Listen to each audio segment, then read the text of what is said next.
Take two. Thanks for jumping on, man. Thank you. Take Appreciate two. This friggin' mixer's not working. I found it quite interesting that you mentioned like that there's like a crying need for long form content and conversations. I agree. I haven't really heard that from someone though. What sparked your sort of where did that come from within yourself? That's what I like listening to. I'm a fairly heavy consumer of podcasts. Probably listen to podcasts more than music these days. I think Joe Rogan is, you know, how often does that name come up? But the way he can explore a subject, you know, kick over the rocks. Let's explore the minute details, because to gloss over something is not do it service, in my opinion. I did a potty a little while ago with some guys, good dudes, respect, not throwing shade or shit on anyone. But it was post my police career, and a couple of questions got asked of me about that. And it was it was a question or two asked, and it's like an opportunity to really go in here. But it was like, all right, now let's move on. Let's talk about the fishing stuff. And it's funny. It almost, in me, made me feel a little bit angry. It's like, let's not go down a path of exploring some deeper shit without, all right, now we're going to go down it. It was like one or two questions, bang, move on. It's like, why do we even bother? So it was after listening to your podcast with, you know, my great mate, Kish, I actually learnt more about a bloke I love. You know, that's what long form does. I think like closing it out too, and I try not to script anything. Like if I have to do my research, I'll do a little bit of research on what that person's interests are and all that sort of stuff. I like having a few things in my back pocket just in case like the conversation dies off and I can shoot. But I like trying to challenge myself with getting information out of people as well, because like I'm learning as I go doing this stuff too, learning vocabulary, being more articulate with conversation and all that sort of stuff. So I think like podcasts that come forward with a lot of like very scripted content and very scripted questions with you, by doing that you build a structure and only a singular direction. And if I did that with Kish's episode, for example, like we would have never got to some of the points that we hit. No way in hell. Yeah, not a chance. There's a space for shorter podcasts, but they're not for deep things. You know, they're not at all. They're for, probably more lighthearted stuff, to be honest. Yeah. I tend to agree. You've got a pretty interesting story in general. Like I only know a very high level part of it, but you've been in the fishing or outdoor scene for a very long time. My understanding, like I knew you existed from when I was like in my teens fishing and stuff like that. Yeah, I've been around it for a bit, yeah. Yeah. Do you, where did you cut your teeth in the fishing industry and all of that sort of stuff, and what made you get into like product and all that? So my move into aspects of the industry, I'm one of those guys that's probably like, you know, most of the dudes that do what we do, we get obsessive about stuff. It becomes life. It's absolute focus.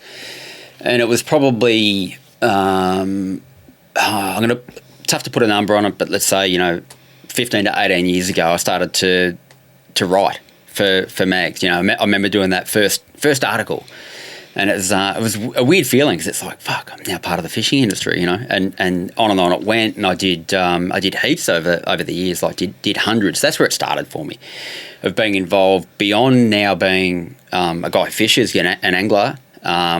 You know, a super keen guy who gets after it, to now I'm actually contributing something to this industry. And I'm not saying you're someone, but you know what I mean? You're involved. And that progressed for me into writing a blog. That was the very fledgling edge of the business that I was involved in for many years, the online store. The blog became an outlet to then, maybe we could attach a web store to this. And it wasn't until after my year overseas in 2012 where, you know, the real impotence for that became when I was really getting heavy into GT fishing. And I was fishing in Indonesia, and Adek, who's undoubtedly the best operator over there. Had a lot of Japanese clients over the years. He said to me, "Will you sell my product in Australia?"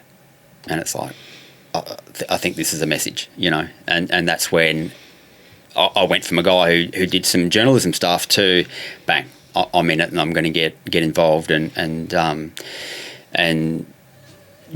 be in this industry. And that was a really challenging time for me because I was a full-time cop as well. Yeah, and I guess that those two don't really work hand in hand either. Man, they do not. The line I've walked for probably a lot of years of being in some kind of high-powered positions and even covert roles, but having a secret life and a public life, combining the two was fucking stressful for a lot of times. And it actually had collision points a little bit later on, which prompted business decisions too, and that was really tricky. Not many people knew, and I did my best to absolutely keep a lid on it. But you can't help some people knowing, and there was always whispers. I know that there were always whispers like, "I think he's a cop." And it's funny now. I've been out for about a bit over a year, and I see people now that go, "Yeah, I thought you were a cop." I wasn't sure, but there were whispers. So that was challenging, man. Having a high level government role. And then doing this, especially like I was doing a lot of YouTube. I was putting a lot of content out, and I had to be very careful. Everything I did, I had that in the back of my mind of who might see it in my employment. Do you think that there was a negative view on police in relation to what you were doing, or just a negative view on police in general? No, just police in general. Yeah, that's. I guess there was two sides of it.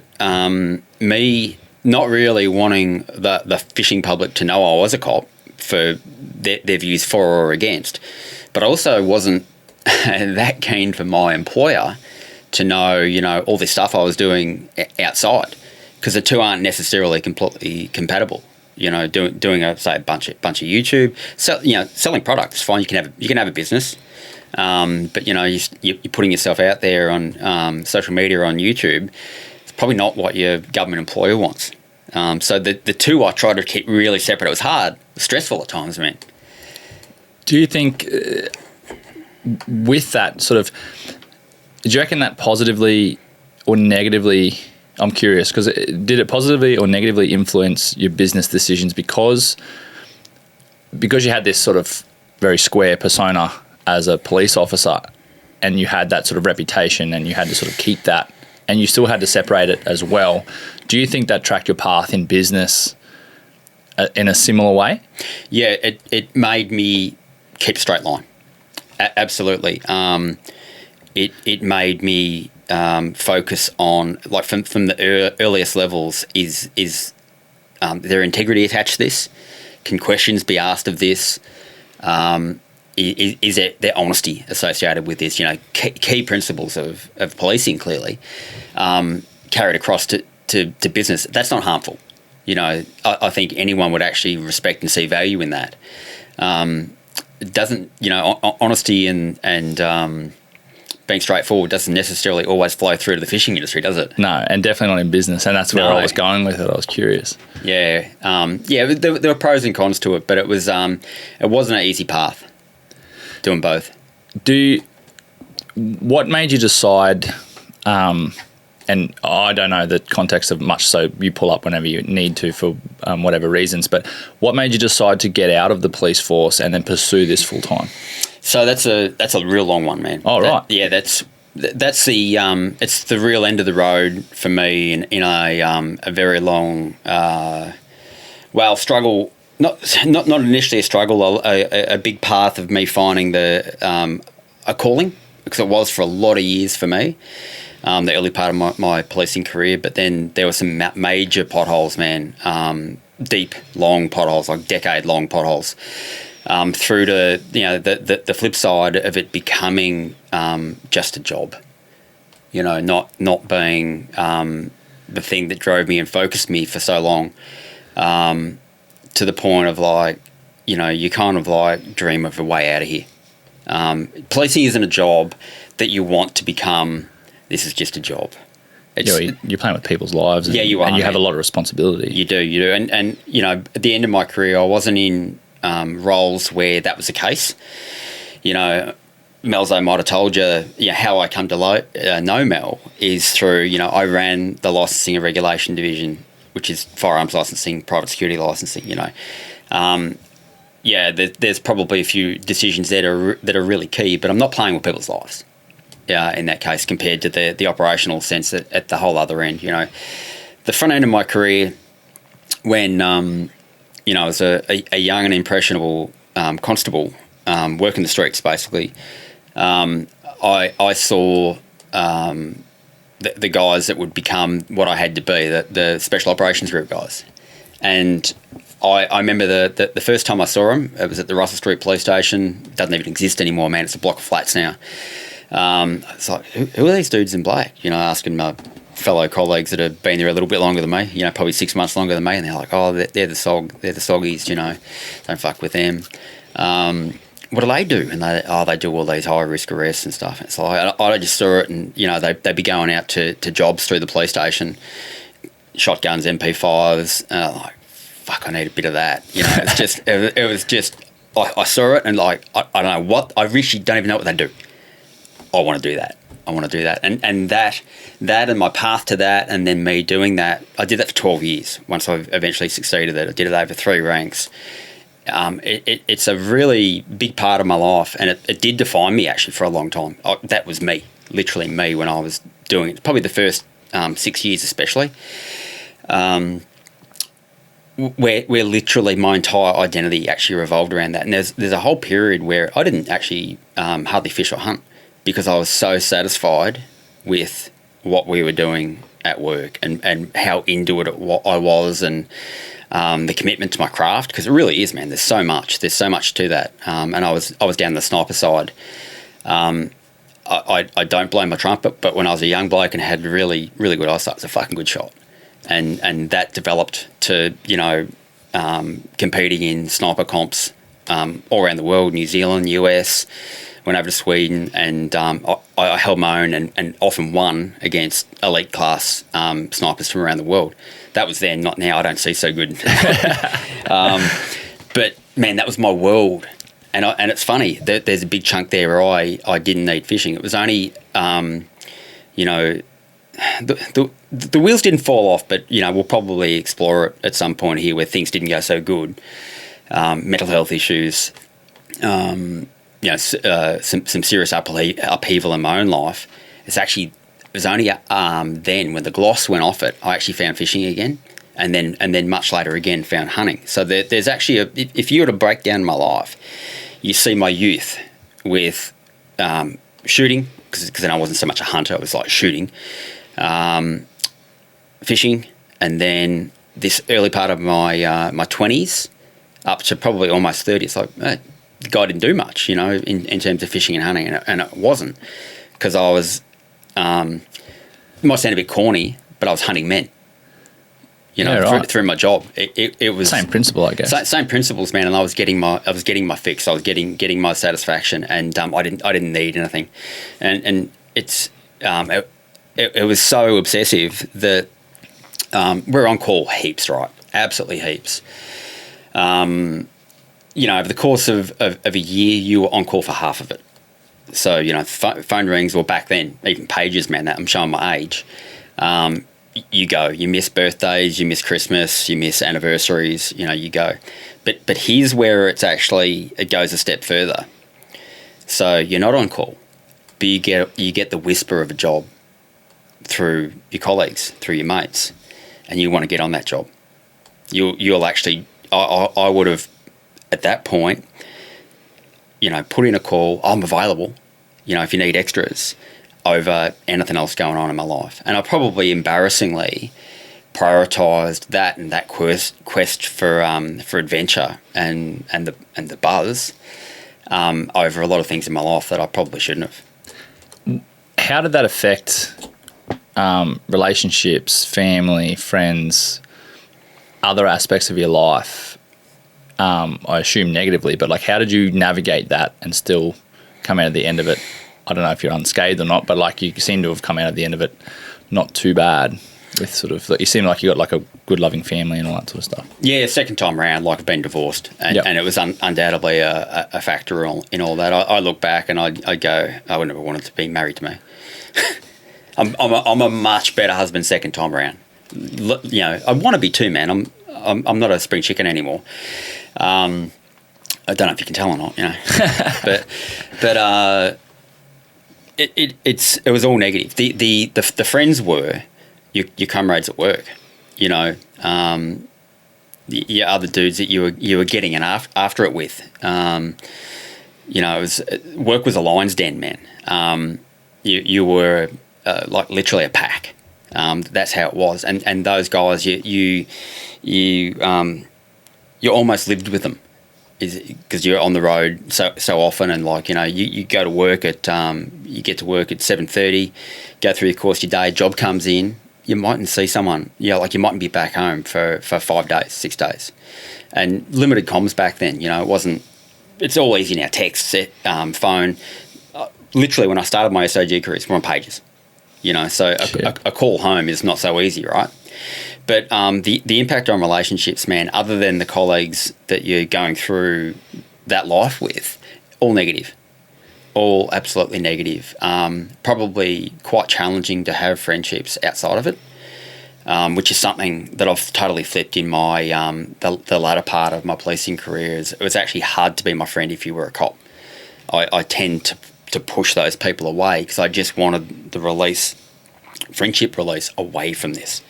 You know, I don't need to be going fishing with a cop, so we talk about cop shit. I needed to get away. But back in this period of my life, it was everything. It was absolutely everything. It was my life. Not good on, you know, intimate relationships.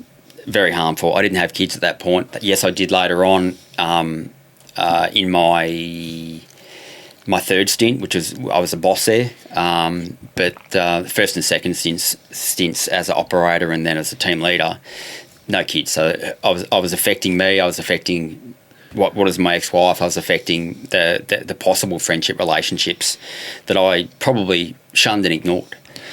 I guess, sorry, mate. No, all good. I was just going to say, I guess, like, it kind of makes sense in a way because you say, like, your life revolves around that job and that career. So, and you can, I'm pretty sure you wouldn't be able to in that job be talking out of school about shit that 100% you do and have done. So it would be hard for you to go and talk to a general member of the public to be a friend and talk about what you do or how you do it or any other thing that you do because that's all that you do. Yeah. I feel like that'd be difficult, and then that'd be obviously difficult for them to understand you and to bridge that gap to become a friend. You wouldn't be able to get to know someone. I had a standing bullshit story of like cover story effectively of when I would meet people, like say, you know, I was young. It was in my 20s and early 30s, parties or whatever. You meet people and it's like, the inevitable questions within the first three. So what do you do? And I was a personal trainer. And I did a bit of that on the side, right? So it was very easy for me to talk to, blah, blah, blah, blah, blah, you know, move on, superficial conversations, move on. But you're not going to get to know me, man. There wasn't a chance in the world. And that point you make about, you know, who you can tell about the things that are going on at work, like the jobs, you're not even telling your partner, man. You're not even telling your partner. It's like I'm away on a job for a number of days. I'll be interstate or I'll be up the bush or whatever. That's all you're getting. That's all you're getting. And I reckon that's probably tough to live with too. Yeah, I feel like it definitely would be like the unknown. And in the career that you're into, like a reasonably dangerous career. So you might say, I'm going away, bye. Don't know where you are, and then you come back in a coffin. Like there's a risk of that, I guess, for your partner and stuff. Oh, 100%, man. Like in the course of my time there, I saw multiple careers end through injury. Ironically, most of those actually happen in training, where you're pushing the edge or you get complacent, but you are definitely pushing the edge in training. But there's been plenty of people fairly seriously maimed in it. It's you know, it's a funny world, that tactical policing world. It's not Afghanistan, man. It's not that, but it's plenty dangerous enough. It is. I was pretty fortunate injury-wise myself. The only kind of serious injury that I got was, it took a long time to realise I had this injury, was 3 fractured vertebrae.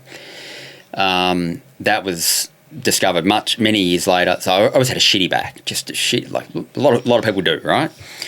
But there's a lot of sitting around waiting for a crook to come to buy drugs and do a bust, or for an armed robbery to happen. You know, there's a lot of waiting in cars and that kind of stuff. And you're wearing, I think it was about 22, 25 kilograms of body armour, equipment on you, and it's all compressing your spine. It's all on your shoulders, pushing you down. Not good for you, man.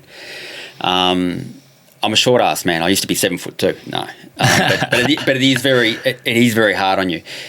So yeah, a lot of guys got bad backs anyway. But I got so bad. When I was a team leader, I had so many back complaints. My boss back then actually sent me to the police doctor, the police medical officer, because he was concerned.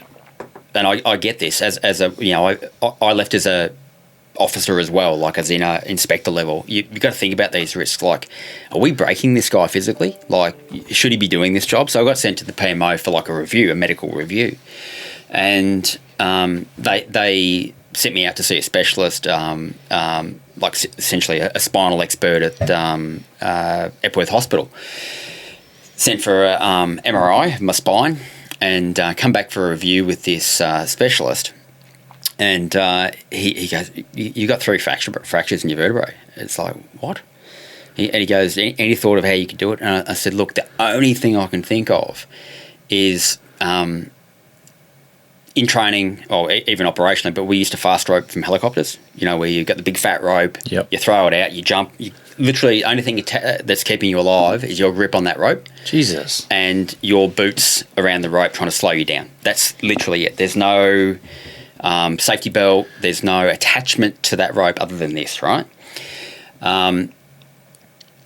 You jump out of a helicopter, holding onto this rope, sliding to the ground.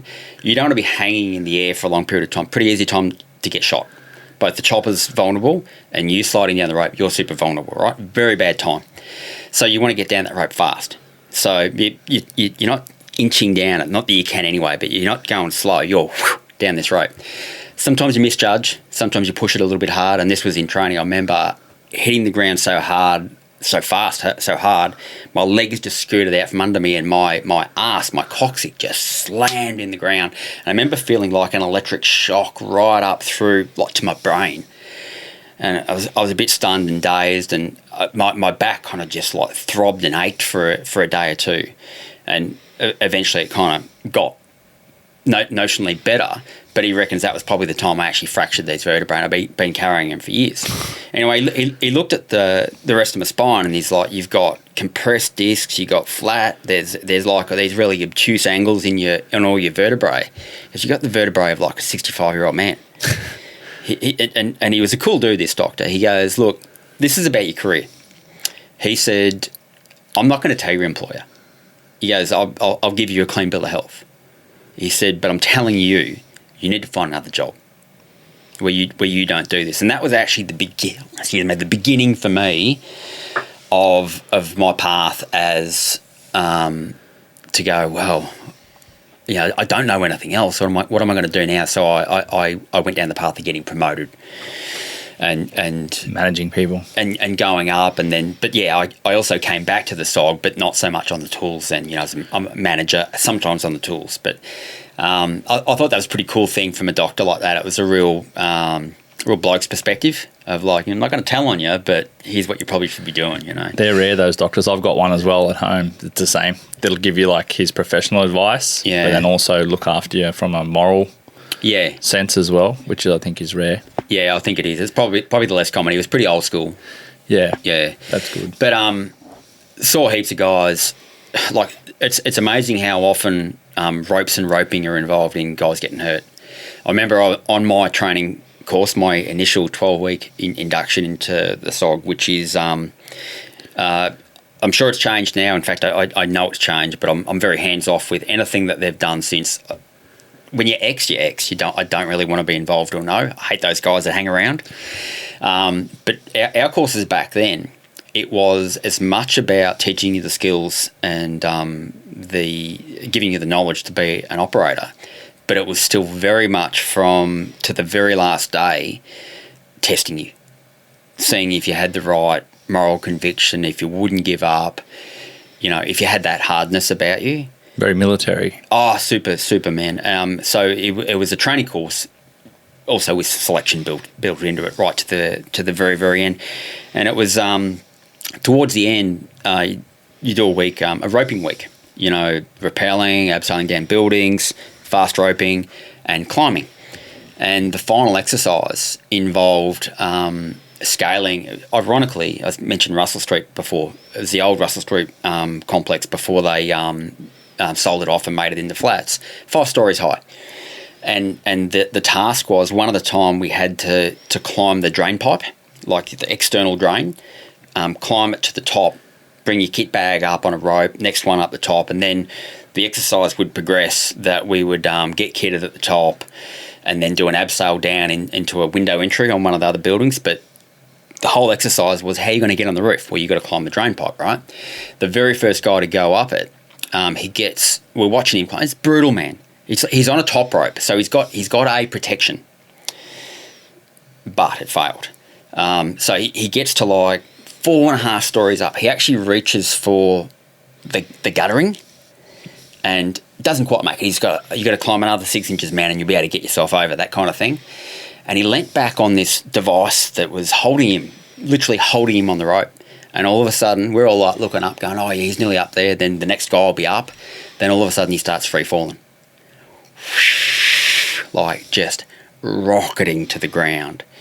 And he hit the drain pipe that he was literally climbing at 1 story up, did a 90-degree across a car park, and then went onto another building. He hit that here under his arm and sort of grabbed it. It grabbed him, flipped him sideways, and the device actually gripped the rope at that point. So the last story, he was slowing. It did not look like it. It looked like he was still completely free falling, and we had to jump out of the way as he impacted the ground. But he hit it sideways. That pipe knocked him sideways, and I literally can't explain how this guy isn't dead. Literally cannot. He splattered the ground, like side on, head, helmet on, but man, there's only so much a helmet can do. And his head's mangled, he's unconscious, literally making the sounds of a man that's dying. But wasn't dead, made an amazing recovery. Shoulder was wrecked, hands were wrecked from trying to grab the drain pipe, like all cut to pieces, trying to stop himself as he fell. Going past all the brackets, he's fallen down. Yeah, and he had a fractured eye socket, and I think he permanently lost his taste of smell and taste and smell. But months later, he was an operator on the tools. Wow. Yeah. That's some badass shit. It's some bad... It is, man. And there are other dudes... this actually came a little bit after my time, not long after it. Another dude sputtered in, fractured his femurs. So often ropes are involved, man, with these nasty training accidents. That's hectic. And to do that sort of extreme level of training and courses and stuff, and then you obviously weed out the weaker people and get like a team of killers... metaphorically. Killer attitude. Yeah, it is. Yeah, man. Metaphorically. What are some of the ops, like, if you can talk about them? Like, what are some of the ops that those like SOG teams are put on? So, again, I can only talk about my days because I reckon it's probably evolved. But a typical thing would be your emergency response staff was always centred around a siege. Someone's had a bad day, or someone's flipped out and they've taken up a gun and they're shooting up the neighbourhood, or they're maybe holding the misso hostage, or something like that. That kind of flip out to the extreme end of what is called an active shooter. you know, like your Columbine, that kind of thing, where you've got someone who's like literally gone off the absolute deep end and they're trying to kill as many people as possible. That's your real emergency response staff. Your planned response staff is things like there's word of these dudes are planning an armed robbery. Or there's this major drug bust coming in and they're real bad, heavy dudes armed, that kind of stuff. Through to some real soft jobs, man.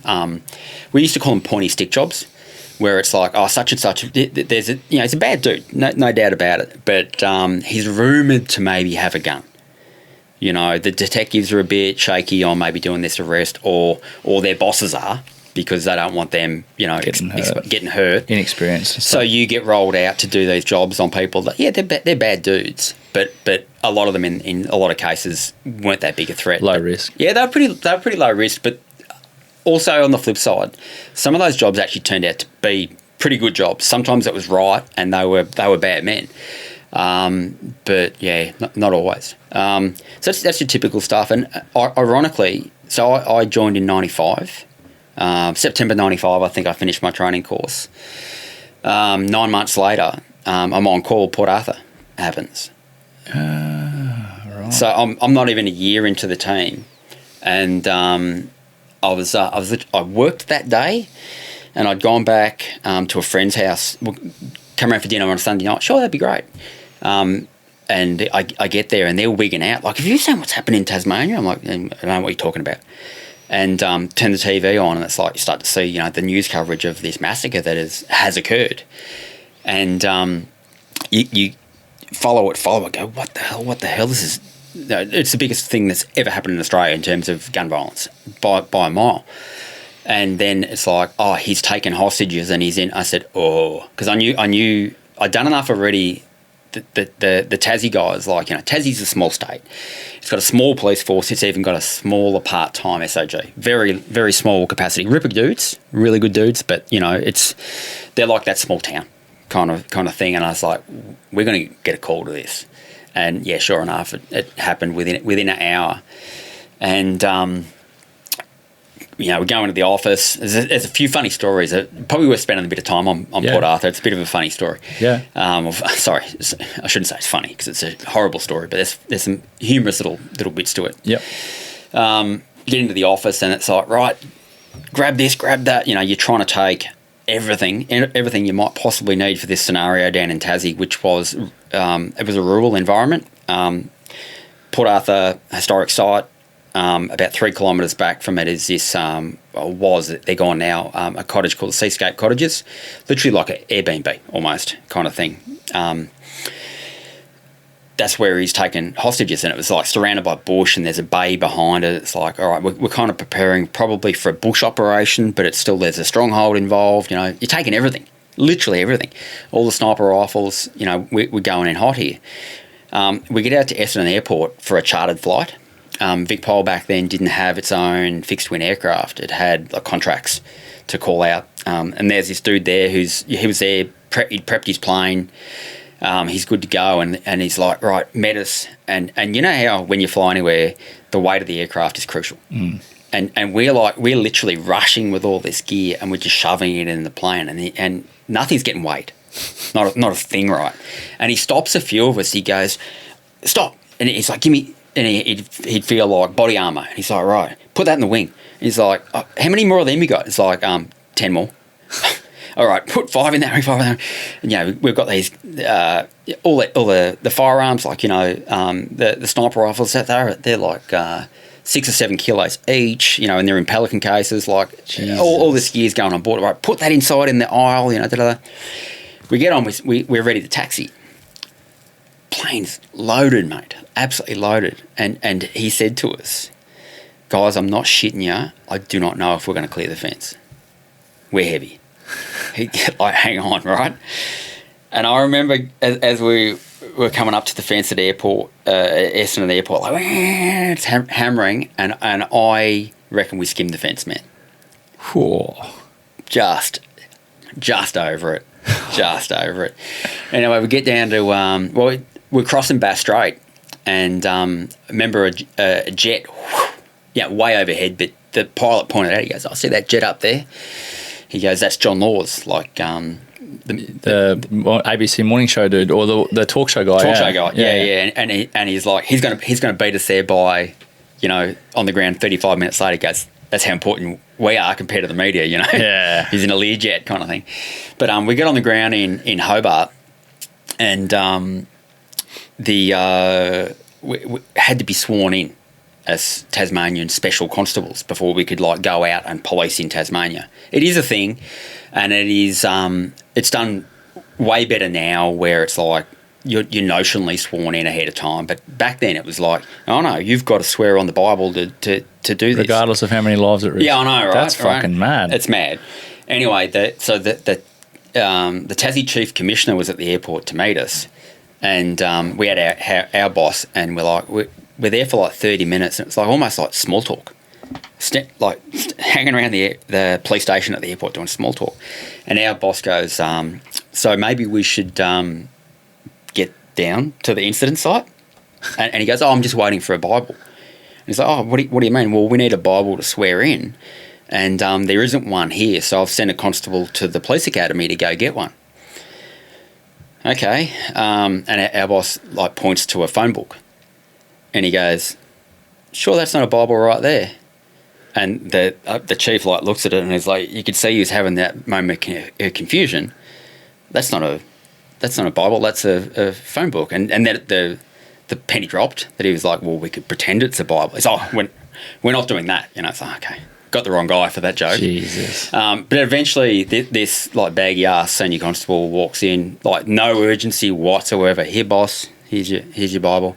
And we ended up literally doing the all reach in and just touch the Bible in it. There's 8 or 10 of us, and there's a piece of paper you read off it for the oath. and then down to the incident site. I know we got there about midnight or something like that. That was a wild scene, man. That was a wild scene. And I've attended way more dangerous jobs, way more risky jobs, but you'll never get a more high level one than that. The media of the world was on that place. He fired off hundreds of rounds all through that night. It's like he'd massacred all those people during the day. 31, I think it was, the body count. And he was said to have, he'd carjacked people and taken them to that seascape cottages. What we didn't know, and it was proved by autopsy, they were dead. He'd shot them way before we ever got there. But he was pretending via negotiators that they were still alive, and he was holding hostages. So this job is being treated as potential hostage rescue. We've got lives in there to protect and potentially try and save. The reality was they were dead. But he all night he was shooting. No lights on in the place. He'd go to different parts, 2-story joint, might have even been 3, a bit of a steeple part of the stronghold.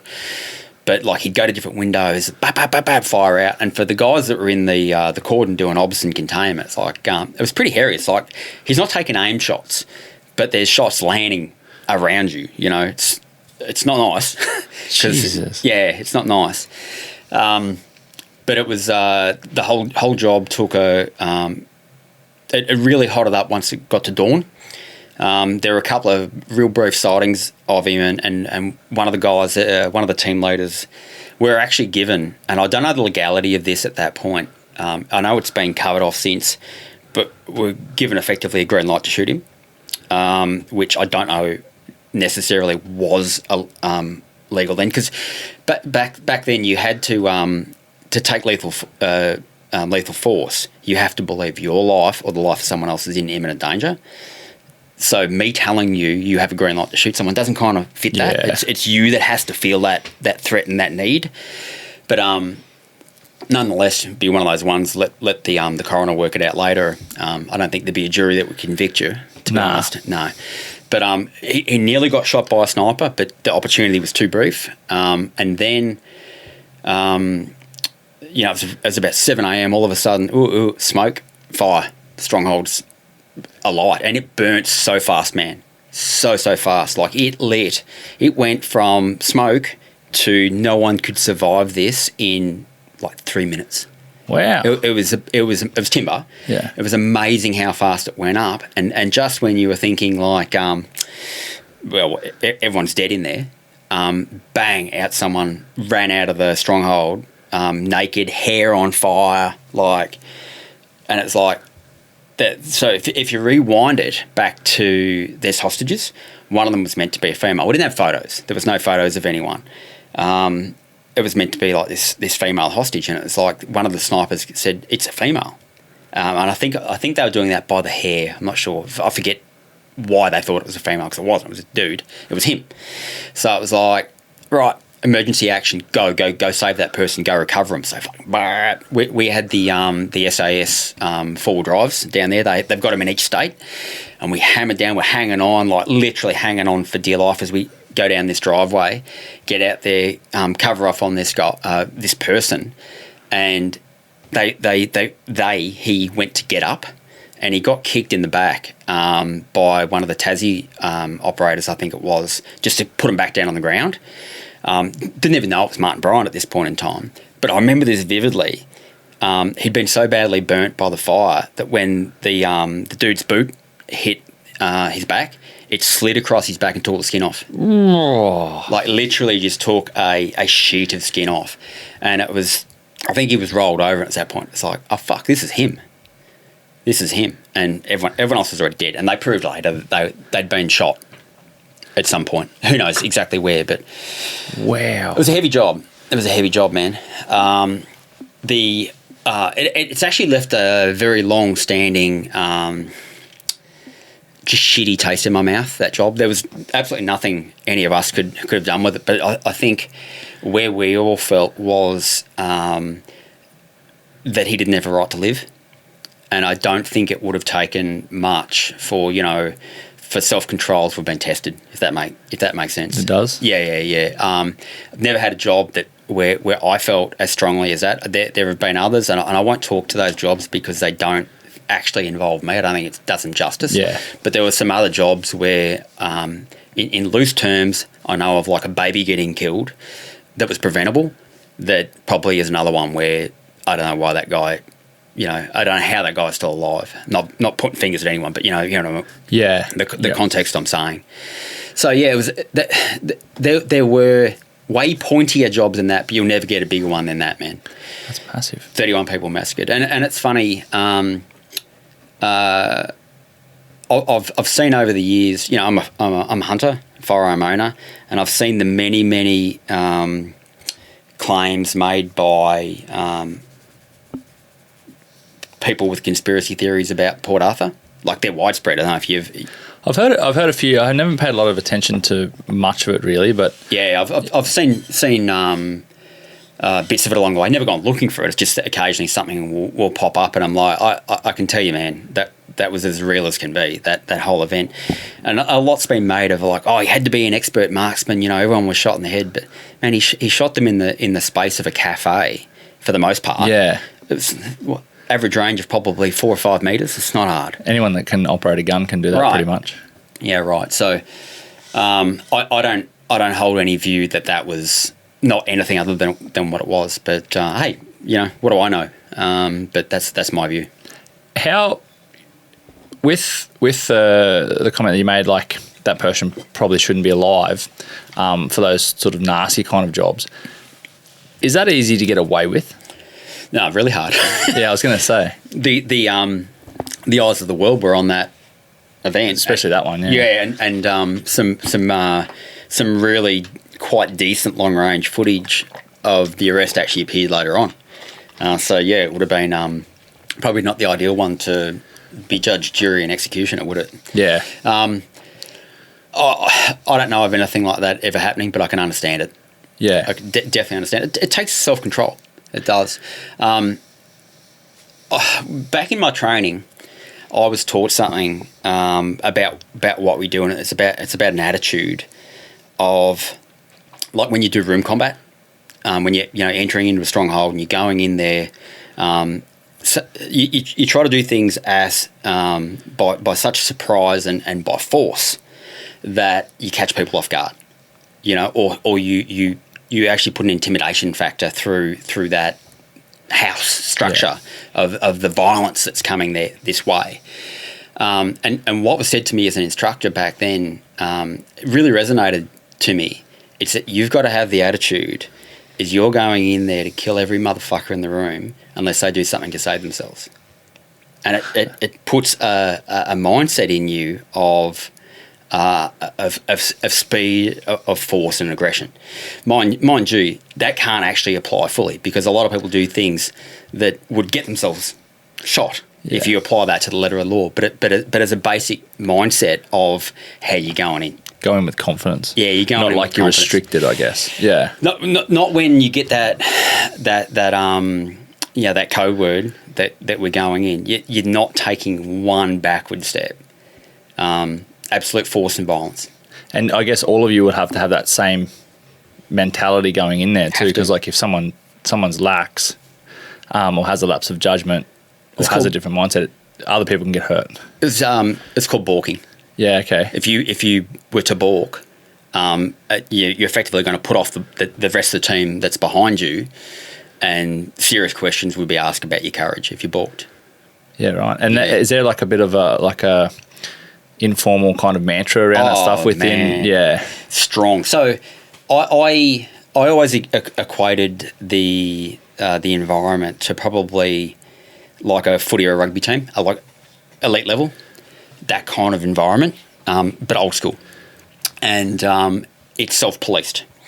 It's a funny environment because nearly everyone in that environment is an alpha, but there are the probably the self-appointed or the earned true alphas.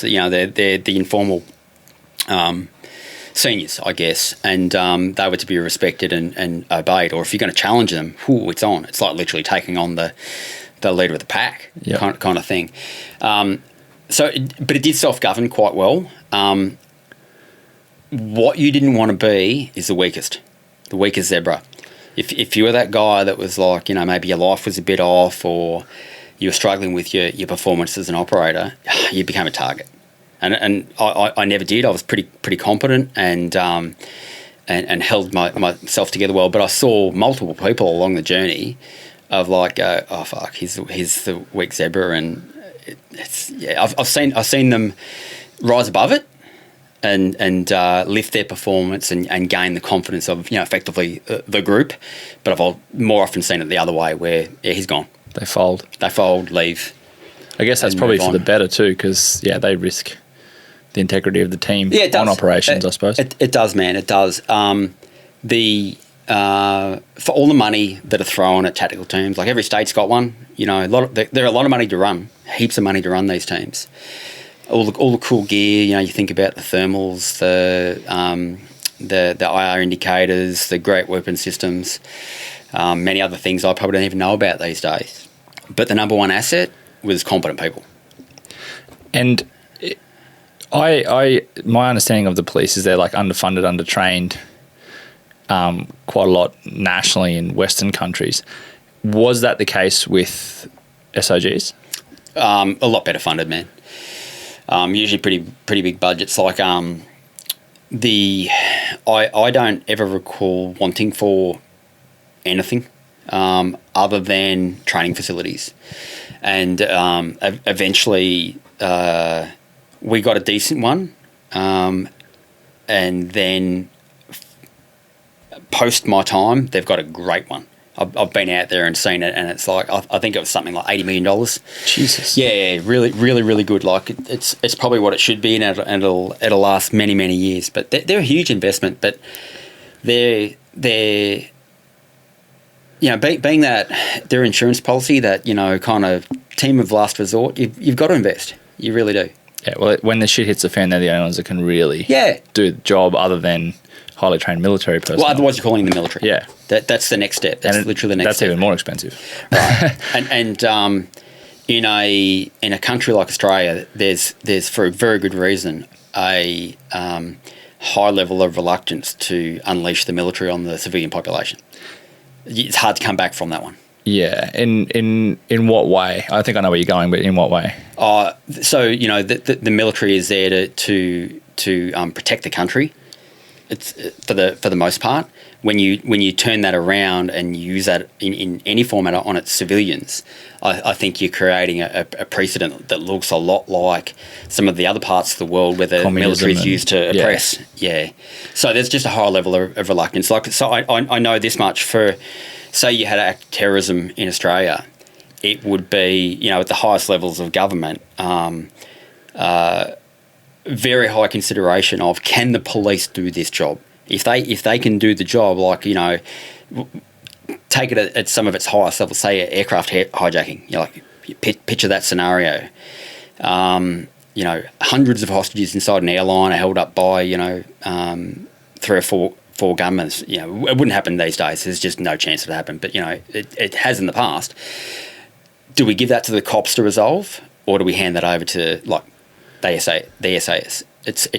They're tough decisions, man. They're really tough decisions, and it probably would go to the military, because I think it's been proven worldwide that storming an aircraft, you lose 20% of your operators.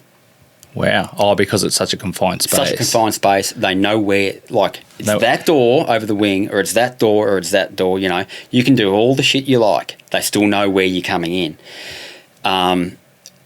If you're the point man, first or second, you're probably going to wear one. Yeah, right. Know? Yeah. So it'd probably, there's scenarios where the ADF is probably going to get the nod. Yep. But I actually don't think that'll happen these days. I think, you know, what's in place. Like, can you imagine how you look at it? It'd have to be something like a very well 3D printed gun. I don't know how you'd conceal it. You know, there's probably people thinking all day and all night about that stuff. But it'd be a tough gig. Yeah, to get it through into the... Right. Yeah, that'd be difficult. Yeah. Which is a good thing. Yeah, it's a really good thing. Whilst it's pissing you off whenever you go through airport security about taking shoes off, doing this, doing that, you know, I totally get that. It's it pisses me off as much as anyone. Pisses me off with batteries, man. Right. Lithium batteries. Holy. Yeah. But in the context of our safety, I think we can do with a delay. We can tolerate. Right. Given that, then, what you've just mentioned, I guess, how, because the military got involved with COVID management in Victoria, what's your, and we don't have to go down the fucking political rabbit hole, but, like, what's your take on that? Do you think it was necessary? Fuck. Go down any discussion around COVID. Yeah, I try to dodge it, but it just was a really good segue into it. All I know is what was being done in this state was unmanageable by Victoria Police alone. So the military were co-opted to provide effectively largely impotent numbers, and I don't mean they're impotent, but they weren't taking enforcement powers. They were doing kind of roles that just allowed other things to happen. If that makes sense, yeah. But you can spend a couple of minutes on COVID if you like, man. That's one thing that set me back personally so much. I look at it. Yeah, I'm not. No comment on what it was and how it was handled. Yeah, same. Suits me fine. It was all shit. It's all shit as far as I'm concerned. No, it suits me. Nah, but this did my head in. This point where I could go to work and work in an office with 50 people, all wearing masks, QR coding everywhere, doing all this garbage, and then I could drive home, but then I couldn't go 5 kilometres from my house. And my head needed my thirst for the outdoors and the ocean had never been stronger, and I couldn't quench it, and it did my head in. I've had a lifetime, like right back to my teens, of exercising. I've always maintained pretty good health in that regard. You know, decent strength, decent cardio without. You know, I'm certainly not elite or anything anymore, but, you know, for my age, I think I'm doing all right. I lost motivation to exercise during COVID, and it pisses me off. That's scary, yeah. It pisses me off because I've always prided myself on my resilience. I regard it as a cornerstone of my strengths, and it got the better of me to the point where I didn't exercise, and that's when I should have been exercising. That's where it starts, like, positively affecting your mental health. Like, you exercise when you need help, like mental help. And so many times in my life, I've used exercise for that. I've used it as that positive force. But one of the times I've really needed it in my life, it actually, the whole scenario just got the better of me, and I just become a bitter, angry person. Yeah. I think our second year of lockdowns. The first year I was still exercising, I was still, doing what I could. But that second year just wore me out, man. It's interesting because I was in Queensland. We had 1-2 week lockdown the whole time in Townsville. It was very, very different. Like, COVID basically didn't exist, essentially. So it's interesting to hear those kinds of stories. Well, I literally lived in the worst state in Australia, in probably what turned out to be the worst country in the world for serious lockdowns. Yeah. And, we're talking a lot about cop stuff. The hangover of what VicPol, the general membership, had to do during COVID. There's 1,000 vacancies plus in Victoria Police at the moment, and they can't recruit enough new at the front end to stem the tide. Because of how COVID was managed? There's probably a lot of factors. It wouldn't be the only one, but I would say the exodus was caused by it. Yeah. The I don't want to be a cop anymore was caused by it. Of course you're going to get retirements as well. It's going to happen, but I know a lot of people left. And what they're really struggling for the first time in my life, they're struggling at the front end to tempt new people into this career. That's never been a problem. It's a problem now. Yeah, right. Yeah. Yeah, that's not good, man. Nah, and it's not surprising. And like love or hate the police, so there's a lot of negative stigma around them and stuff. But if you didn't have them, there's a lot of shit that I tend to disagree with all government departments, how they operate. But I think, like, if you didn't have the police, we'd be a lot worse off. Yeah. Especially in your line of work, where you came from. You'd have fucking cartels running the country. You would. But you even think about, like, your general duties coppers, man. Can you imagine not having them? Yeah. As times they can be shitty in your face, why they're worrying about that, I get all that. But if you didn't have them, it'd be anarchy. Yeah. It literally would be. We would not self-govern very well. No way. No way. There's too many rat bags in the country, man. The defund the police thing in the US has shown that. Yeah. Like, virtually everywhere that they've done that, crime has skyrocketed where they've done the defund the police, the woke thing. And in a lot of cases that mistake has been realised and rectified. But I think it as a country also is one that's suffering with the morale of its cops. Massively. And just made me think of that Tesla. Did you see that story? No. So I don't have the full story, but a guy automatically drove a Tesla to the front of Trump Tower with a body in it and detonated it. But it was only a very small detonation to, like, prove a point. Right. And apparently it was an sergeant major in the military. Right. And he's missing or something.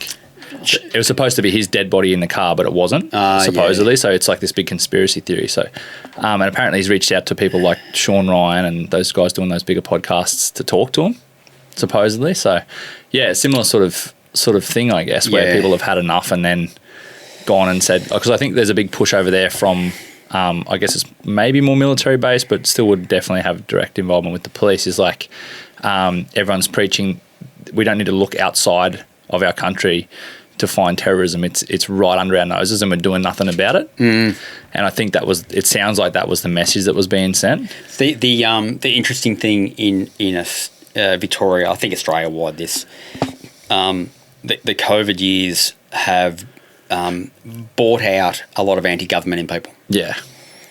And I think, a massive growth industry was your sovereign citizen movement, which is a very troubling thing. It is. Each to their own, but it's a bit of a dreamland, I think, that whole caper. But it was a growth industry, right? Yeah. It just came from absolute everywhere. I think there's a disconnect, and this was leading to a question I wanted to ask anyway, is there's a disconnect between government, leaders of departments, so the police, all that sort of stuff, or everyone that sits at that political level. It seems like there's a massive disconnect between there and staff on ground.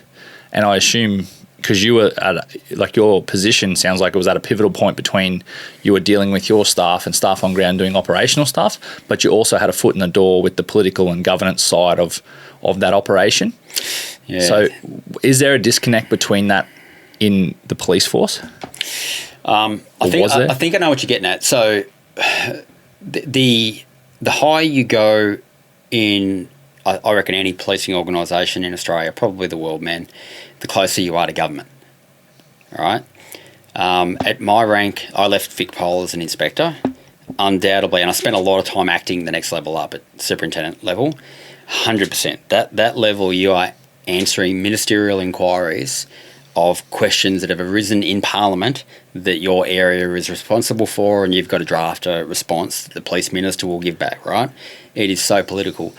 But I believe that the Chief Commissioner position is way too connected to government and bequest to government. I don't think it's autonomous.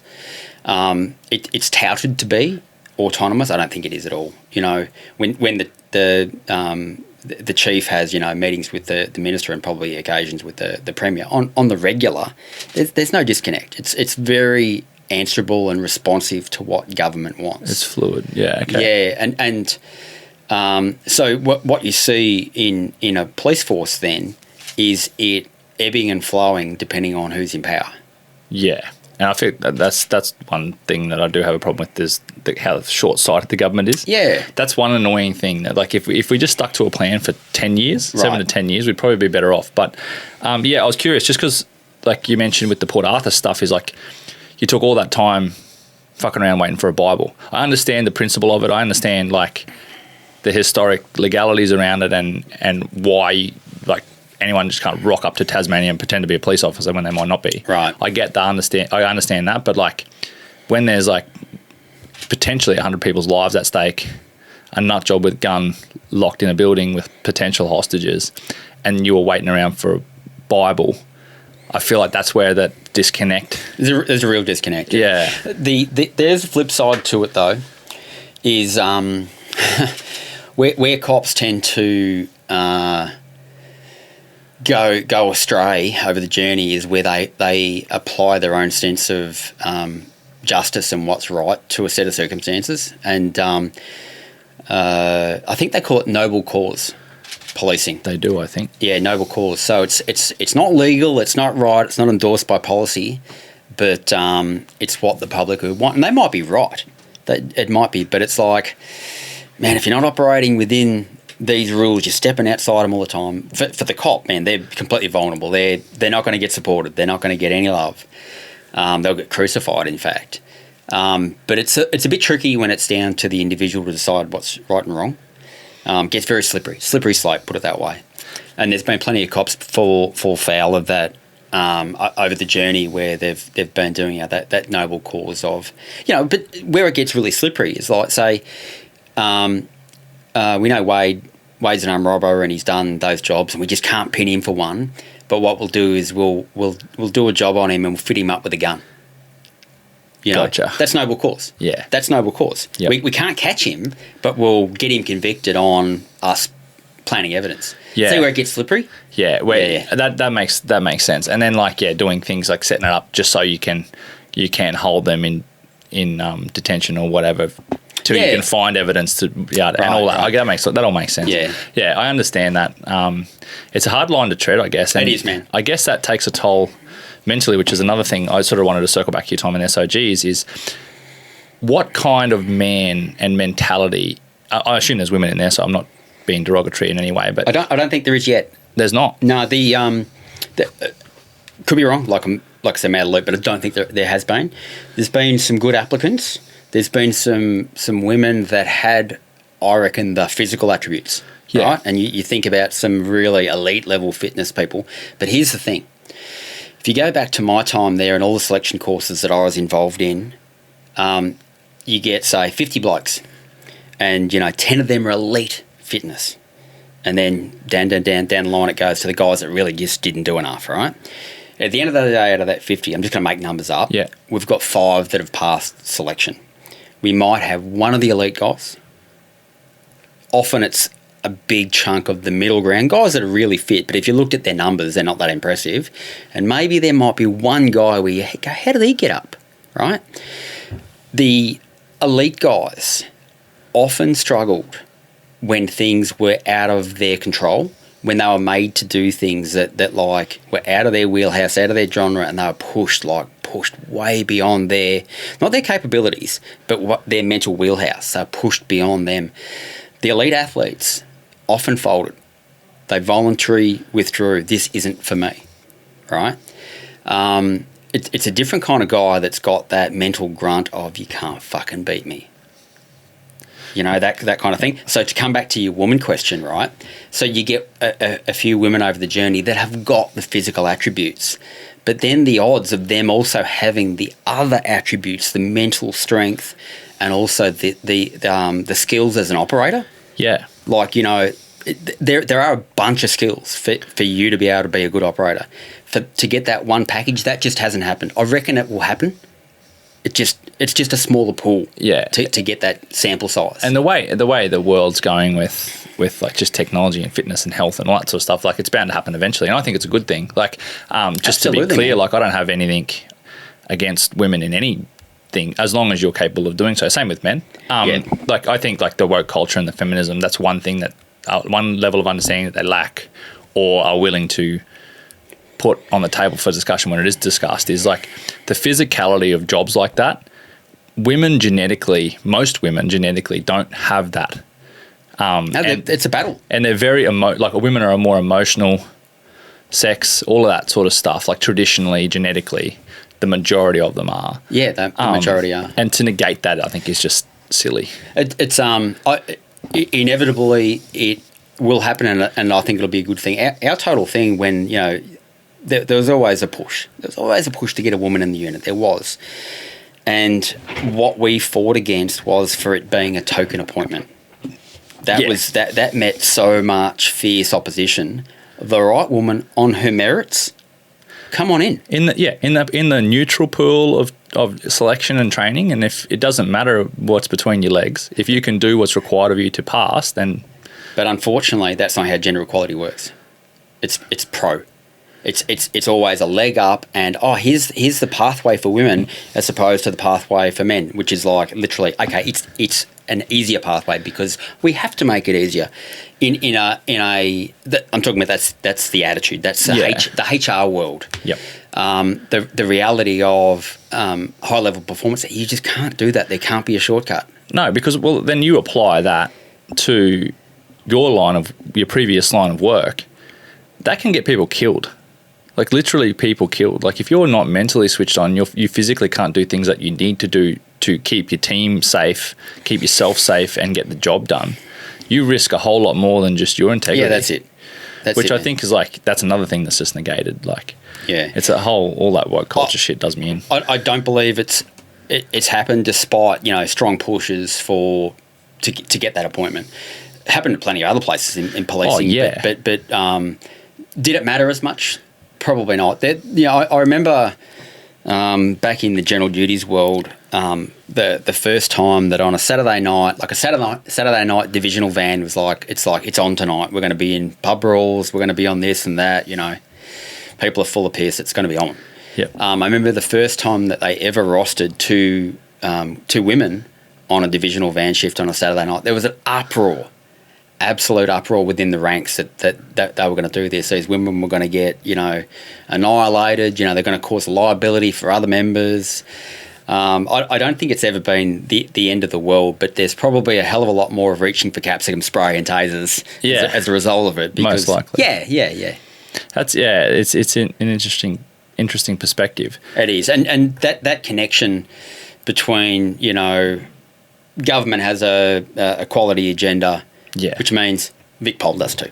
You know, it's that simple. It's hard. It's when they have those blanket cost savings and blanket quotas for employment and gender and all that sort of stuff. Yeah. It makes sense. It makes sense why it is that way. Not that it potentially should be. But you understand it, but it's a very problematic thing in practicality. Yeah. It is.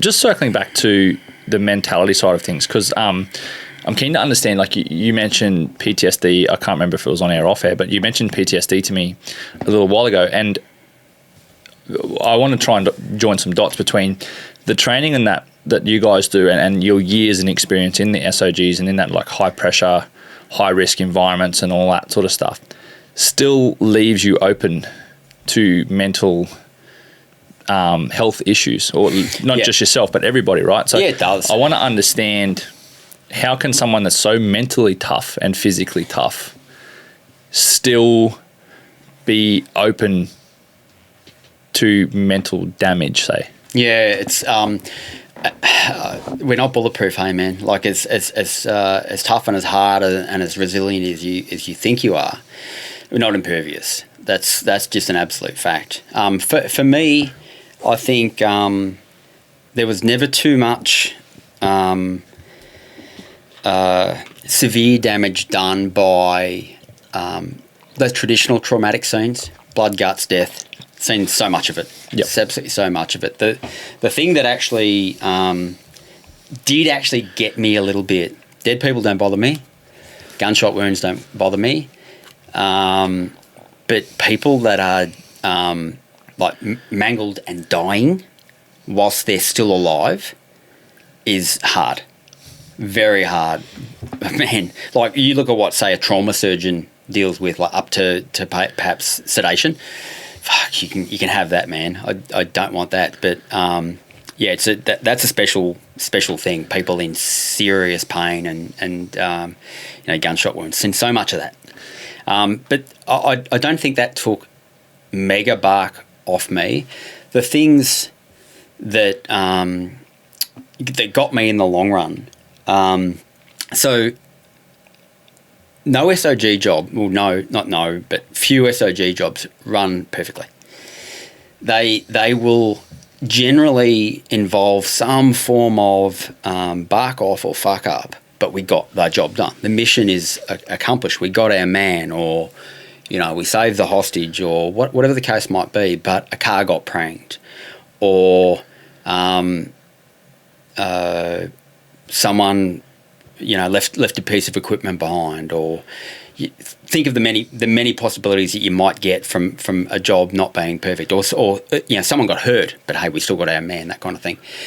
I was involved in a couple of incidents over the years where not so perfect, not so perfect at all, and lawsuits, legalities that come out of it. Nothing caused me as much stress ever as that level of scrutiny when you think you're going to lose your house, when you think the coroner is going to find adversely against you that you perhaps contributed to this person's death. And that's heavy shit, man. Especially whenever that stuff happens, it's always in the public eye. It's always in the Herald Sun, man. Yeah. And it's funny. You can be involved in a set of circumstances, and then 2 or 3 weeks later, you see the double pager in the Herald Sun, and you open it up, and your heart fucking drops, and you go, "Fuck, this is me," or "This is me and the boys," and you read it, and you go, How could you write that from that set of circumstances? It's what journos do, right? Yeah. Being on the receiving end of it is hard, man. Well, I guess I can only speak for me. I found it really, really hard. I found that level of public high-level criticism very hard to live and deal with, and it put unbelievable stress on relationships. Not good, man. Not good. I didn't realise what was happening to me.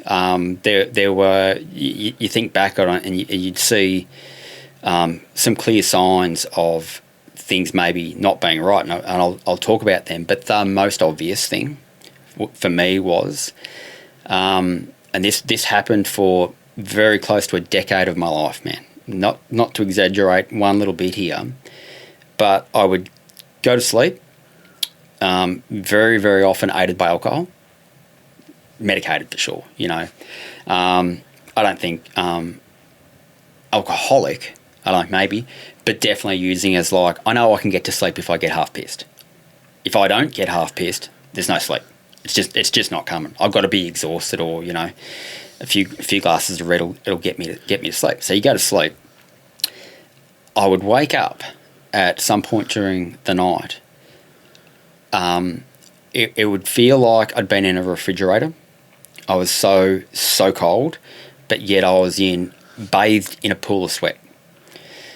You could literally pick up my pillow and wring it out and get sweat out of it. That's not a joke. I mean, you could actually do it. Every day, fresh sheets, new mattresses, new dooners often, you know, because it was just getting ruined by sweat. That happened close to every night of my life for 10 years. So that's what's happening. I don't reckon there's a better example of what's happening inside your central nervous system than that. Because I'm not even conscious. My conscious system is supposedly resting, and that's what's happening. During my awake hours, I had hypervigilance, absolute hypervigilance. I was always thinking... Agitated, easy to anger, very easy to anger. Like always fearful to a ridiculous level of... It's actually an anxiety somewhat disorder called catastrophic thinking. So give me and you a set of circumstances, you might go, oh yeah, fuck, that's not great. Yeah, but if you do X and Y, you know, probably won't be an issue. I wasn't doing that. I was getting that set of circumstances that present you, you know, very often in your life, every day, every whatever, and my mind would go to worst case scenario and fixate on worst case scenario. Absolutely, and that's not a good way to live, man. And how to fix it, or just fixate on the worst possible thing that could happen? Oh, you'd be looking for a solution for worst case. So it wasn't as though you were crippled by I don't know what to do, but I'm literally focusing on a worst case all the time, instead of this was me now, and this was me back before that. Very happy-go-lucky person. Very capable of just riding bumps, not letting things worry me too much, and just like, oh, we'll see what happens. You know, that's not ideal. What's happened there, and that could be a problem, but not getting too, you know, bent out of shape about it. I wasn't capable of doing that for a long period. I was absolutely focused on, oh, this has happened. That means, and it came from things like, fuck, that happened. I'm going to get sued, or that happened. I'm going to lose my house. Just ridiculous things. But it was very hard to control, absolutely hard to control, and it got me sad. 100%. I got depressed. I did, for sure. I was not in a good state. Does horrible things to your family, your relationship. It's shit, man. It really is. I through that entire period, I didn't miss a day's work, and two sides to that. One is I didn't allow myself to wallow, or I tried not to let myself wallow, because I think that can happen. I try to keep myself busy and push and work through it. And I know not everyone with depression can do that, because that's literally the battle. The battle can be that desire to overcome and push and persevere. That's literally the battle. I was able to. I was able to keep myself, I guess, from being, you know, that kind of catatonic depression. You can't get off the couch. You can't see hope. I was just above that. But there was probably a good chunk there. Not that 10 years, but, you know, and I mean maybe a couple of years where I was probably a little bit indifferent about living or dying. And that's the way. That's heavy. Yeah. There's a Robbie Williams song. I forget. I think it might be Feel. I don't want to die, but I'm not keen on living either. Yeah. I literally relate to that. And as shit as this is, because a lot of people, suicide makes a lot of people angry. The thought of it and the discussion of it, I think it shouldn't be that way. It should be a thing that's discussed, because whether you like it or you don't like it, the discussion point, the reality is suicide's an option. It fucking is. It is. I've been talking myself off the ledge all the last 12 months, man. Right. Pretty much. It's an option, and I actually through that period used to say to myself, like, things were bad. Things weren't looking good. And I was like, I do these check-ins. I'm like, and it was like all the time. I'm doing this all the time. It's almost like every 30 minutes. I know the feeling. Every 30 minutes. And it's like, yep, that's happening. This could happen. It could lead to that. Fuck, that's going to be bad. Yep, but if that happens and it leads to that, fuck, I can always kill myself. How fucking bad's that? It's bad when it becomes, like, you always know it exists, but when it becomes an option, when you're scanning through your rationale in your head and you're trying to rationalise something and then that pops into your head as an option. Yeah, it's an option. Literally, like, A, B, C, D. You're like, oh, fuck, like... It's not good. I probably need to break that down a bit. Why is that even in there in the first place? And that's where I spent a lot of my time trying to figure that shit out, because I've had a lot of fucked up shit happen this year as well. And probably the last 3 or 4 years I've had some pretty fucked up shit happen. Nothing compared to what you've been through, but in this grand scheme of my life, which has been pretty chill. It's all relative, mate. Yeah, and that's the point, I guess. So in the last 4 or 5 years of my life, like, just bad decisions and traumatic things happening and all that sort of stuff, like, compounded. I never really dealt with it. I did very similar to you and just went head down, ass up with work, pushing for business and career, like everything. And I don't know, do you think that helped engrossing yourself in your work rather than, like, passively dealing with the problem through doing something else? So I did 12 months of therapy, which formed a great relationship with my therapist from shit. That always begins kind of shitty, but it ended up quite good. And it's funny because I've done therapy twice. I did it leading up to my exit from VicPol as well. But that first occasion, the person that I was seeing, like, we got to a point where they viewed I'd made enough progress and given me coping strategies that we got to a point, you know, we started like weekly, fortnightly, and I think it might have got out to monthly, I don't know. But eventually my therapist broke up with me, which is not normal, because normally they're pretty happy to keep taking your money. But it was like, John, you've got these strategies, we're here, we've covered this, and this. I think you go see how you go now. And she was right. She was absolutely right. And it put me in good stead for a good number of years. I wasn't completely out of the woods, but it was a whole lot better. A whole lot better. Let's touch on that, because this will probably help a fair few people, especially like men, like alphas. A lot of blokes won't talk about their problems. Probably more so these days, but a lot of them don't see therapy as an option. And I've been down that path too, and I tend to agree with exactly what you're saying. Like, it gives you, you know what you need to do, but the tools in which to be able to do it and a bit of methodology behind it, it helps even just to structure your thoughts. I think it's very helpful. So why do you think therapy for those kinds of circumstances are valuable? Yeah, that's a good one, man. And you're so right about the reluctance to engage in it, and masculinity fucks with that, your pride. You don't want to feel weak. It's an admission of weakness, but it's quite possibly that desire to improve and help and recognise the problems. I could flip that around and call that a strength. Not everyone will, but I think it can be. Key for me, man, was finding the right person. So I started with this lady and we built a relationship. It was through VicPol, but she was more like a triage person. And they sought to remove her from me, and they were farming me out to someone they had a contract with, and I didn't want it to happen. And I remember I went along to my first appointment with the new therapist. It was out in the burbs somewhere, and I rocked up. I didn't like the look of the building. I went in the waiting room and I could see, like, it was like cubicle, and I could hear, like, it was like the standard kind of artwork on the walls for a place you'd expect. Standard kind of setting. I could hear, you know, that guy in that room yelling a bit, that one, and I went, fuck this. And I just walked straight back out. I'm not doing this. Never even saw a therapist, just, this is a fucking sausage factory in here.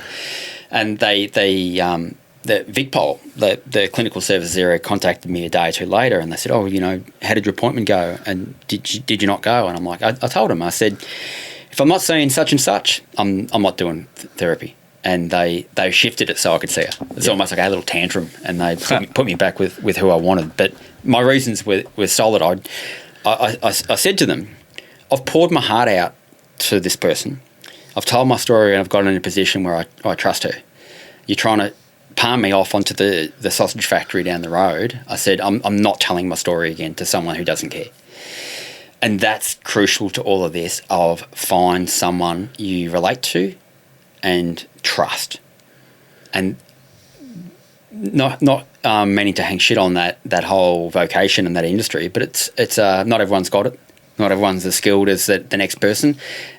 Excuse me. And the person that works really well for me might be a bad match for you. So I think you've probably, if things aren't right in your life, you've got to invest in it and also understand it might not be this is going to get fixed on the first occasion.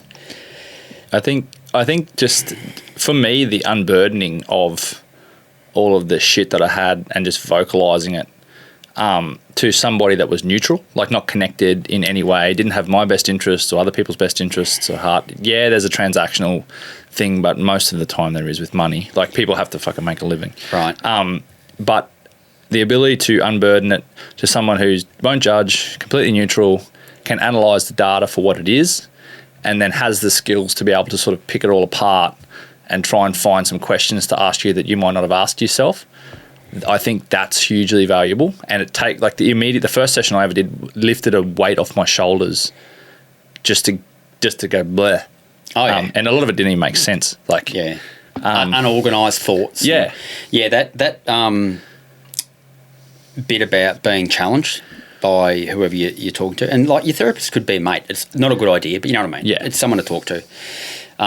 You're way better off with someone that's neutral and trained, obviously, but so often there's value in, you're putting down your rambling thoughts, but you're getting that challenging question back that probes how you're thinking and how you're feeling. And sometimes it's tough to answer that and to unpack that. It actually provides great value. Yeah, it definitely does. Yeah, it does. So I did therapy twice. There was that time. That's like a long time ago. That's more than a decade ago.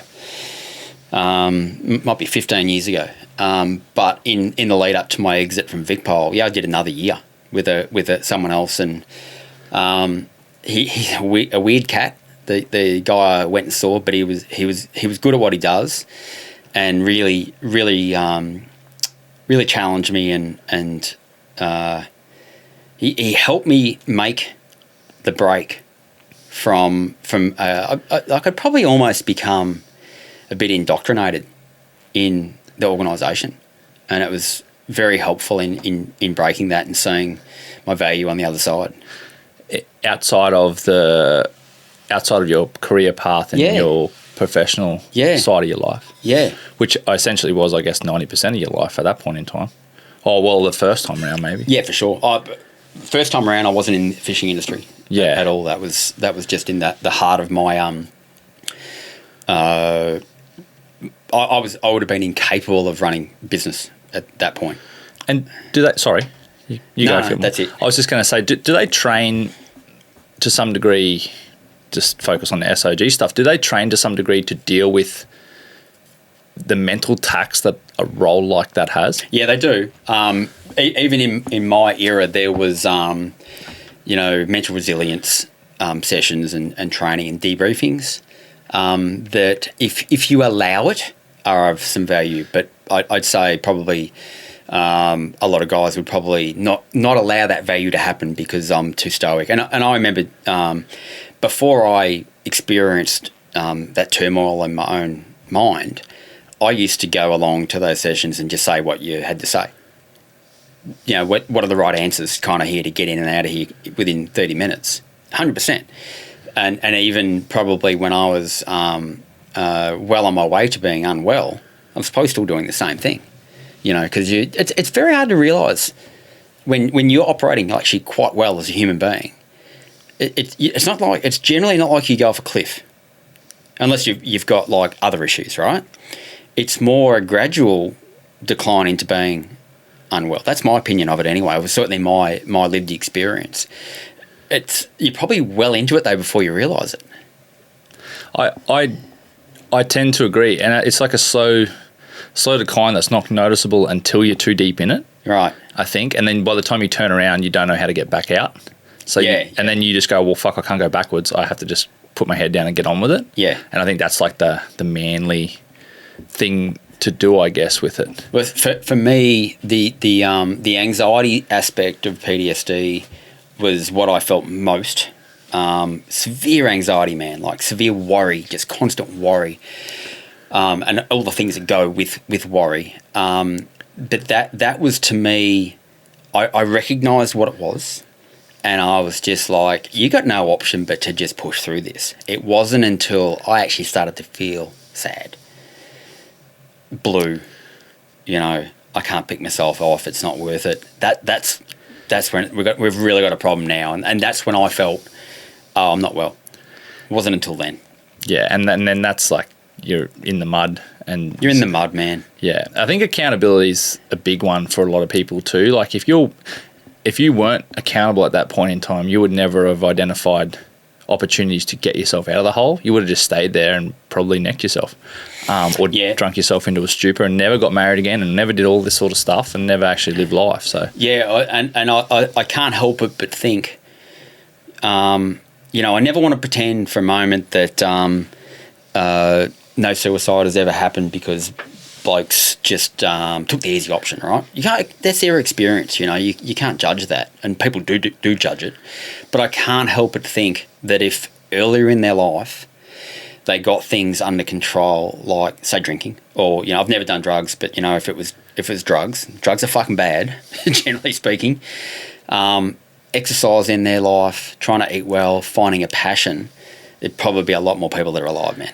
I tend to agree. Yeah. Two things from that, actually. What's your take on Stoicism? Because I like the Marcus Aurelius type of Stoicism, where it's all rationalised. There's feelings in there and all that sort of stuff. It's acknowledging your feelings. It's suppressing anger and using that as fuel and getting a better understanding of yourself. What's your understanding of Stoicism? I think it's incredibly necessary as a man, probably in 2025 more than ever. But I also think bloody-minded Stoicism is probably also your greatest enemy. I'm a huge believer in how in our woke world that we live in these days, all the negativity that is made around masculinity. I think it's such a mistake, man. I think masculinity for men is literally so important, man. Your capacity to get things done, be capable, fix things that you don't, I'll just get someone in to do that because it's a bit harder. I don't want to learn, or I've got. It comes back to, sorry, this will ramble a bit, but it goes back to like one of the things I love about hunting, man. Is you've got that capacity that should the world go to shit, I can go and take care of myself. You over here that takes the easy life, not bagging shit on anyone, but you that takes the easy route, just goes to the supermarket and wants to hang shit on what we do. It's like, who's going to save you when things go to shit? Now, things probably aren't going to go to shit, but I love that aspect of masculinity and stoicism, that we are capable of caring for ourselves. We don't need the government. We don't need other people. We actually literally can be like almost that homesteader that is, I can fix shit. Yeah, like the pioneers of countries. Pioneers kind of attitude. I do like it. Yeah. I really do. Look, I love my fancy top water fishing. I love, the reef, all the catch and release fancy gear. But at the end of the day, man, there's a big part of me that's a fisherman. Fucking live bait, catching a fish, bleeding it, eating it, processing it. I love those aspects of, that's not necessarily masculinity, but you know what I mean? Yeah, that whole, it's like hunter-gatherer type deal. Like that's really important to me. The skills in that, it's not even just like the and I've had this conversation with many people in hunting and fishing, is like, it's not just about the animal and the meat from it. It's the whole process of like fitness, learning to drive a four-wheel drive or a big car, knowledge of the natural world, like animal identification, snake safety, like you name it. In the water, the same thing, like driving boats and reversing trailers. Like it's a multifaceted skill set. Tying knots, like simple things, all like just from fishing or from taking a fish or from shooting a deer or whatever else. There's so much more than There's so much to that, man. I love all that shit. That first thing, like, you know, drive a four-wheel drive into the bush, read a map, work out where I should hunt, you know, venture off into the bush, have the capability and fitness to do that and get back and not get lost, and, you know, understand that I need water and food, and go find an animal, take it, butcher it, you know, get it back out. You know, you know, when you eventually get down to the point of enjoying a piece of that backstrap, you fucking earned it. Yeah. And there's some real satisfaction in all of that process. You could make the same analogies with going out into the ocean and catching a fish, you know. I love that stuff, man. And does that talk to that, not necessarily masculinity, I don't think it's a gender thing, but that's part of stoicism. Yeah, it's a similar mindset. Like, you don't need anyone else's help, like, to get by to a degree. Yeah. Yeah. Like, you know, I've got access in some cases to some private property where I can go and harvest a deer real easy. Real easy. And I will. Trust me, I will, because the freezer's actually pretty bare at the moment. But compare that to the one where you go public land, go hunt pressured animals and go get it done. I know which one gives me satisfaction. Yeah. And it's not get out of the car and walk 100 metres into that gully and you'll bang one. Yeah. It's, you know, that's handy. That's handy to have. Yep. And at times kind of necessary. But I so much love the harder path with fishing, being spoon-fed versus actually working something out. I think Kish mentioned it when you did that podcast with him, the hours that I put into Lake Eildon when I grew up catching maricod as a kid. Big gap, huge gap to this part of my life where I got back into them hardcore again. I don't know what year it was, 10 plus years ago, and understanding there was some really good fish in Lake Eildon now. Like, I'd fished Eildon years ago for trout, didn't really understand it as a cod fishery, and going there and starting to pick apart this lake session after session after session, maybe enjoying some really small success, but putting in literally dozens and dozens of sessions to the point of you bang a meter or you bang a really good fish, and then way down the track get to the point of, you're starting to get a pattern and you're starting to get good at this. That's so satisfying. That's so satisfying, man. You know, you can go on a charter or whatever you're doing and catch way more, you know, get much better Instagram content, you know, much better YouTube videos, but working that out for yourself, that's so cool. There's so much more value in that fish or that deer or whatever else. And the story that deer holds too, I think, like you can go walk your 100 metres and shoot a stag, for example, put it on your wall and you're like, oh yeah, how'd you get that stag? Oh, I parked at this private land, walked around the corner and shot it. Cool story, man. Or shot it in the light or something. Yeah. Or whatever, like thermal or whatever else you want to do. Like, but versus the story of, it might only be a small stag, but I worked my ass off for 5 days straight to find that animal, and I went through all this shit, and I lost my tent in a storm, and yada, yada, yada, and you tell that whole story. It doesn't matter the size of that stag. It's the story 100%, and man. the memory that sort of brings up. And 100%. I know what I'd sooner take. Yeah, every time. Every single time. I think, and I can't remember, it's an old Stoic saying, and I think it comes from Greece, ancient Greece somewhere. It's, I don't wish for a lighter load, I wish for broader shoulders. Yeah. I reckon that's an absolute banger. Yeah, I like that. I like that. There is so much value in your life to do hard things. And that's not the modern world. The modern world is to always do it easier, do it smart, so to speak. But there is a personal value for you as a human being to do the hard things. And I think every day you should do something that's a bit hard. whether it's learning something or doing something physical, whatever it might be, you know, that element of it's a core element of discipline, right? Having that discipline in your life to say, get up and do your morning run before you even begin your work day, whatever your thing is. There's so much value into it, man. Why do you think most people shy away? I guess the answer is because it's hard, but like, why do you think most people can't just get past that little hump? It's like just starting in the first place.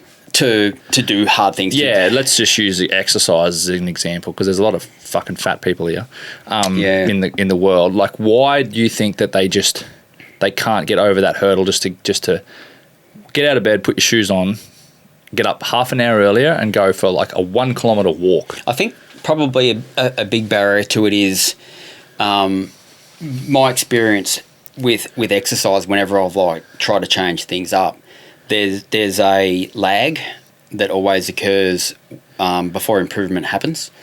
You know, and say you're starting it from a zero baseline. You know, you're like you get this epiphany. You know, the New Year's resolution kind of thing. Gonna get fit, and you go out and you start doing little runs or works, and for a good while you don't get better. You just don't. All you do is get sore. You get tired. What stops you going on and pushing on? One, the faith that this is a process, and I've got to follow the process to get the results, and then that there's that belief, there's that knowledge and that belief, and then just where does discipline come from to keep doing that? It's fucking grit, man.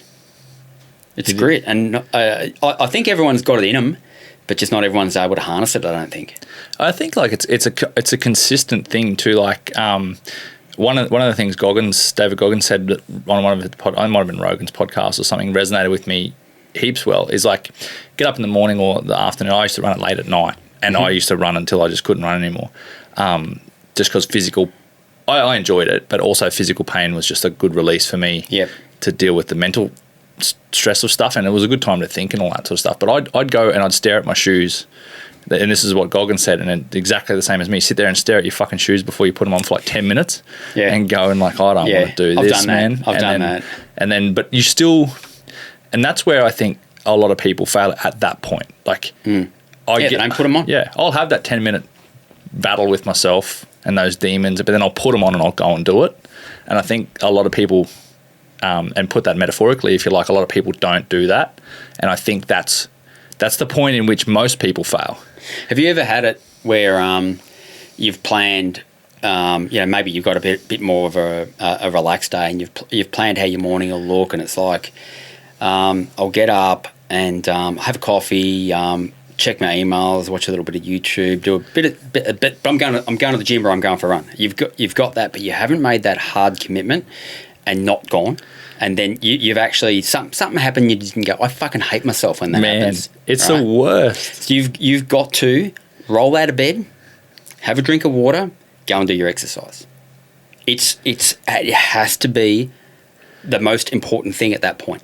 There are more important things, but at that point, it is the priority. Yep. Even if it's just walk a block, like that's it. Just and I think like one piece of advice I could give anyone that wants to start is just don't think, don't apply thought to it. Just do. Just literally, and it sounds simple, and I understand mentally it's not, but just roll out of bed, have your glass of water ready to go on the kitchen bench from the night before, have your shoes and your socks at the door, have them unlaced, have everything ready to go, and get out, scull your water, put your shoes on and walk out the door, shut the door behind you, and don't turn around. Yeah, it's an absolute commitment. This is what I'm doing tomorrow. There's no ifs, buts, and maybe about it.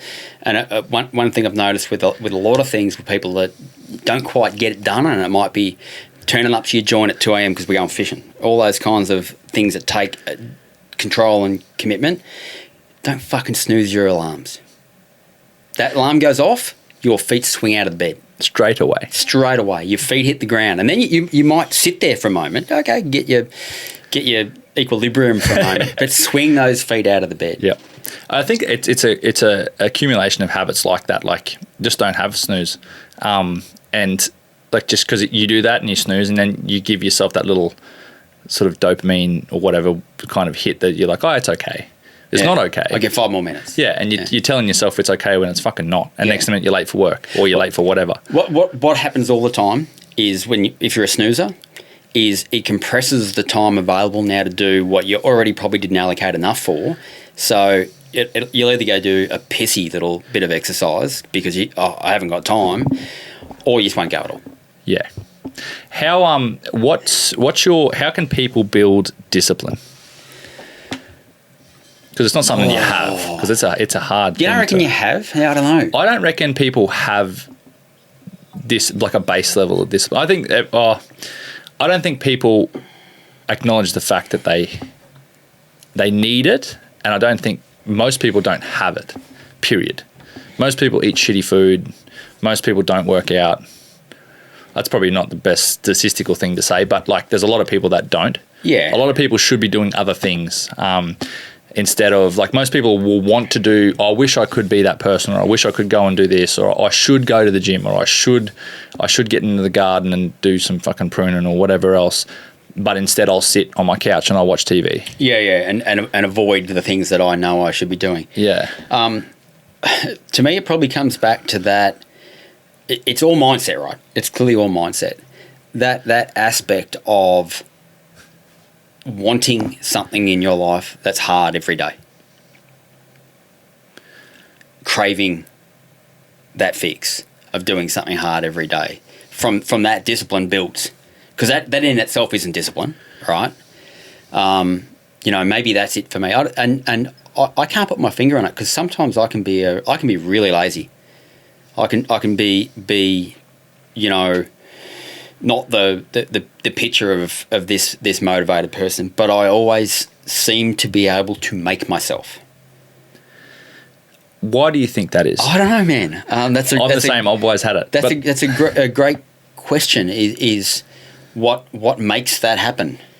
For me, I've got an intrinsic strong desire to remain well for as long as I can.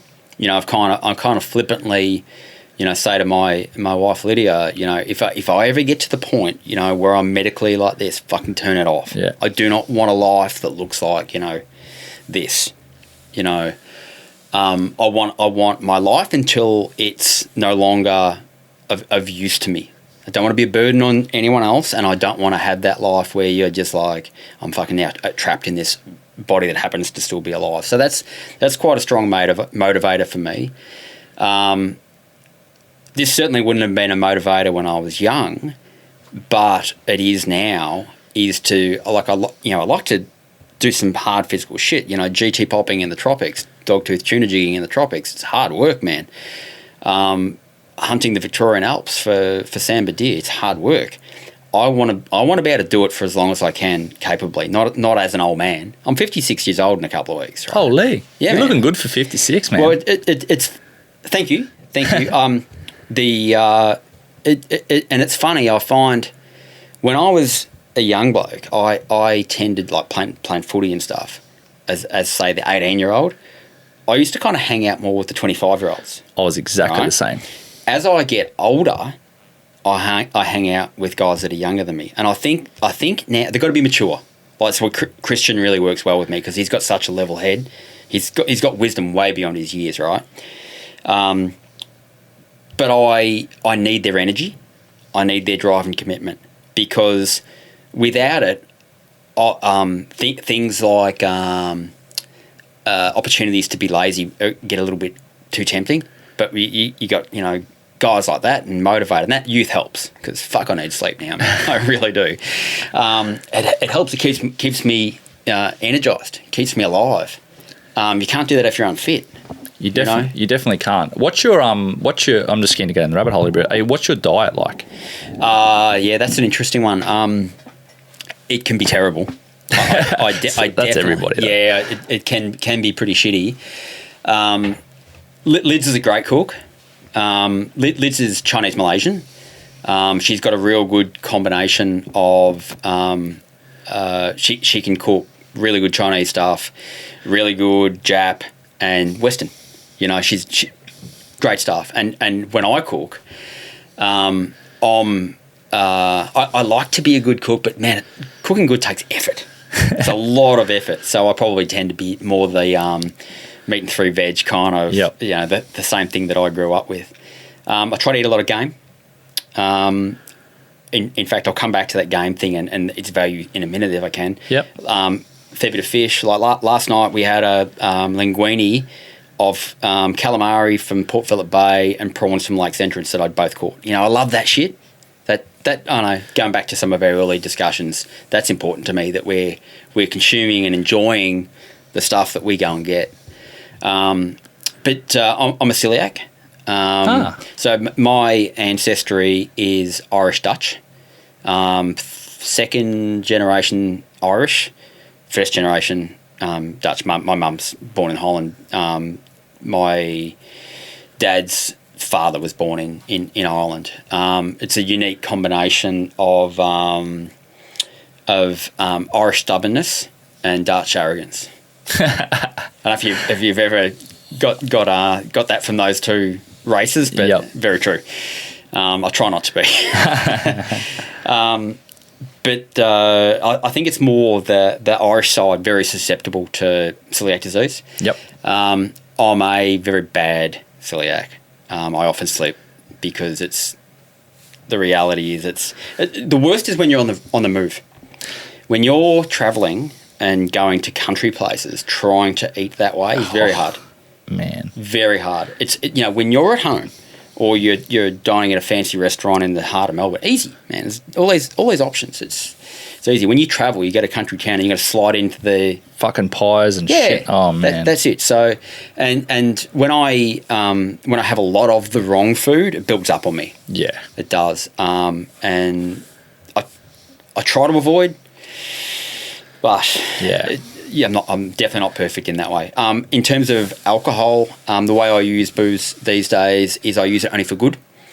Events. It's like if we're going to something, if there's people around for dinner, I'm going to have a drink. Absolutely. I love it. That's the Irishman in me for sure. But in terms of just like everyday drinking, no. In terms of I've had a shit day, I need a beer, no. I'm angry, definitely not. It's all about having a good time. When the time is right to have... Celebrating something or acknowledging something. That's when you have a drink. I'm exactly the same. Yeah. I very rarely drink these days. And if it is, it's like a whiskey on the rocks. I don't drink heaps. I don't drink fuck all anything really these days much. I definitely don't drink heaps. Like I'll get half pissed. Yeah. You know, it's a nice place, and I kind of just ease out there. Yeah, I'm pretty sensible these days. I've reached the point where if I was to really really have a bender, write me off for 3 days. Oh man, it kills me. I can't even having a hangover. Having the thought of a hangover makes me feel sick. Yeah, no way. It's enough of a deterrent to just make you not, because sometimes that's a hard. When you're having a blast with the boys and they're flowing, it's very hard to pull up, man. Yeah, very hard. It is. When I always look at what I've got to do tomorrow. That's my biggest thing is like, fuck it, I'm so busy. It's so hard for me to have a day off. Yep. Like I was under the weather the other day, like a few days ago, where I wasn't crook, but my body was just like, nah, man. Like glands are swollen. I was wrecked. I couldn't see straight. I was just buggered. You can feel it coming. Yeah. And normally I can push through a lot of fatigue and everything like that. But then it gets to that point where your body's just you're going to get sick or something shit's going to happen. You flat out tying your shoelaces. You're that rooted. So I just go, nah, I'm going to have a day off. And then optimize the following day. Yeah. But if you drink, you've lost that period of time while you're drinking and partying and carrying on, and then you've lost at least the next day. For me, anyway. So it's like a hard battle to fight, and you need to pick and choose. It doesn't fit into a busy life, man. It doesn't. For the guys that they go work a hard job every day, they go home, have a six-pack and maybe a couple of bourbons at the back of it, and they go again and do it tomorrow. I don't know how they're doing it. No. Neither. Don't know how they're doing it. They're certainly not getting the best out of themselves. No, it doesn't sound enticing, but go home and have some like electrolytes and shit. Eat a good healthy meal. Like I think what you said just before resonates with me with travel, because I travel shit tons. It's so hard for me to eat properly. At home, I'm like meat, game meat, like steak, chicken, eggs, fruit, yogurt, a few vegetables, maybe some nuts. Super clean, bare bones food. When I travel, like you just see me eat a Porto chicken wrap, like smashed it in about a minute. Oh man, I was so hungry. But that's the problem, right? Like I can't. There's no way you can go and just get all that shit without having fridges and stuff in your car. Might have broke the mic. Oh, no, I didn't. That's better. You're back. I'm back. Yeah, like having all that sort of stuff in the car. Like you can't just go grocery shopping when you're living in a motel room. Hard, man. So I try and go, okay, well, work on calorie deficit. Yeah, eating that carby shit doesn't make me feel good, but calorie deficit, heaps of hydration, no drinking, and try and sort of manage it calorically rather than nutrients wise, and just deal with it calories based. Get a bit of workout in, get plenty of sun, hydrate heaps. I take Element. Have you been onto that? Yeah, I've got that. Yeah, you should get onto that train. Yeah. It's the best. Element salts and electrolyte mix, and just run that. No, I do run that at home. Probably I keep forgetting to mix it and take it, but yeah, it's good gear. It is good. It's expensive. It's like, I don't know, what's it, $60 for 30, so that's $2 a hit if you're taking it every day for one person. Mel and I go through boxes of it. It's expensive, but it's a lifestyle choice, right? I could spend $60 on a 30 pack of that, or I could spend $80 on a 30 pack of tins. Yeah, what a beer's $4 or yeah. So like something. I could, and when it's all relevant, so that adds way more value to my life than a 30 pack of beer does. To come back to talk about nutrition. Yes. So Lids and I got a bub together. So I got adult daughters, but from my first marriage. But Lids, she wanted the baby, wanted to have a baby. I'd have a vasectomy reversal, and that had been in place for like a decade. Oof. So the chances of it being successful were, not so good. But no, it was like you got there. The tests were good. We tried for a long time. We'd done 2 rounds of IVF. Man, wouldn't wish it on anyone. So expensive. And no good. And it's fairly heartbreaking, man. It's very tough emotionally to go through the levels of expectation, and then didn't take. It's very unpleasant. Sympathy to anyone who has fertility issues in their life. But Liz and I, her call, she's like, let's have a little break from IVF. Not just the expense, but her body. She's like, the hormones are just wrecking her. She needed to just reset. She'd gone back to Cahill to visit some family for. I think she was gone for 3 weeks, or close to. And so I was just batching at home, and I just said to myself, I'm going to eat clean, and I'm going to eat a lot of game. And I literally, for 16 or 17 days, I forget which it was now, I ate venison, and sometimes twice a day.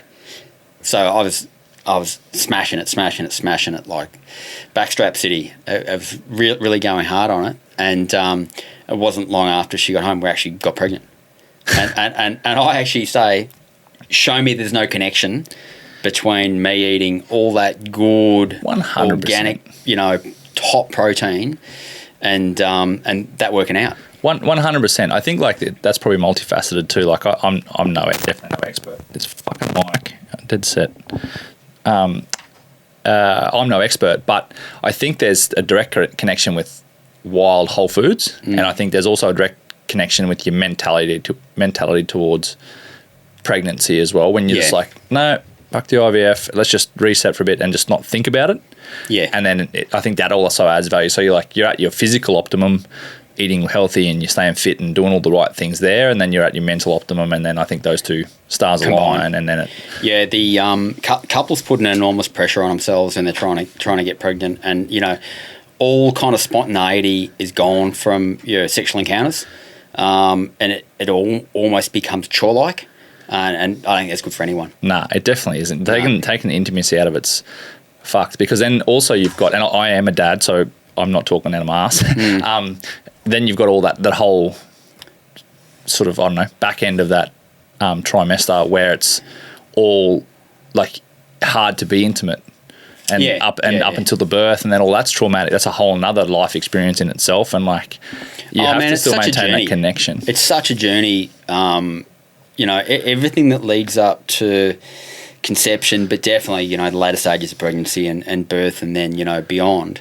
It's a real tricky one for men to navigate, because you unquestionably go from being, the most important thing in your partner's life to, just face it, you're not anymore. I'll be honest, I completely struggled with it. Yeah, it's a thing.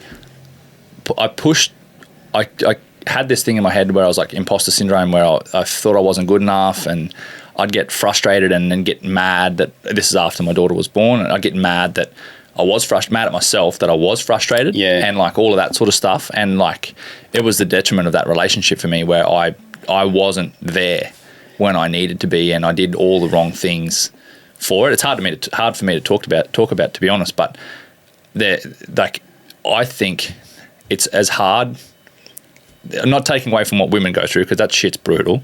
Like, I've seen it first. That shit, take my hat off. Like, I don't think I could do what they go through. But it is difficult for a man, because you sort of, when the baby's born, you're on the outer. Like, you can't really do much. No, man. At all. To be honest. And then you feel sort of useless, and then you're like, oh, well. You're superfluous, man. Yeah, and then you get annoyed. Really are. I used to get annoyed by the crying. Like, I was never bad with it or anything, but you'd get annoyed and frustrated by it and all that sort of stuff. And I'm like, no, who are you to get frustrated?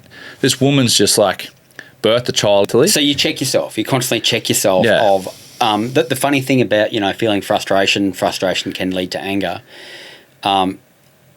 It's a very hard thing to check. Yeah. It tends to just happen.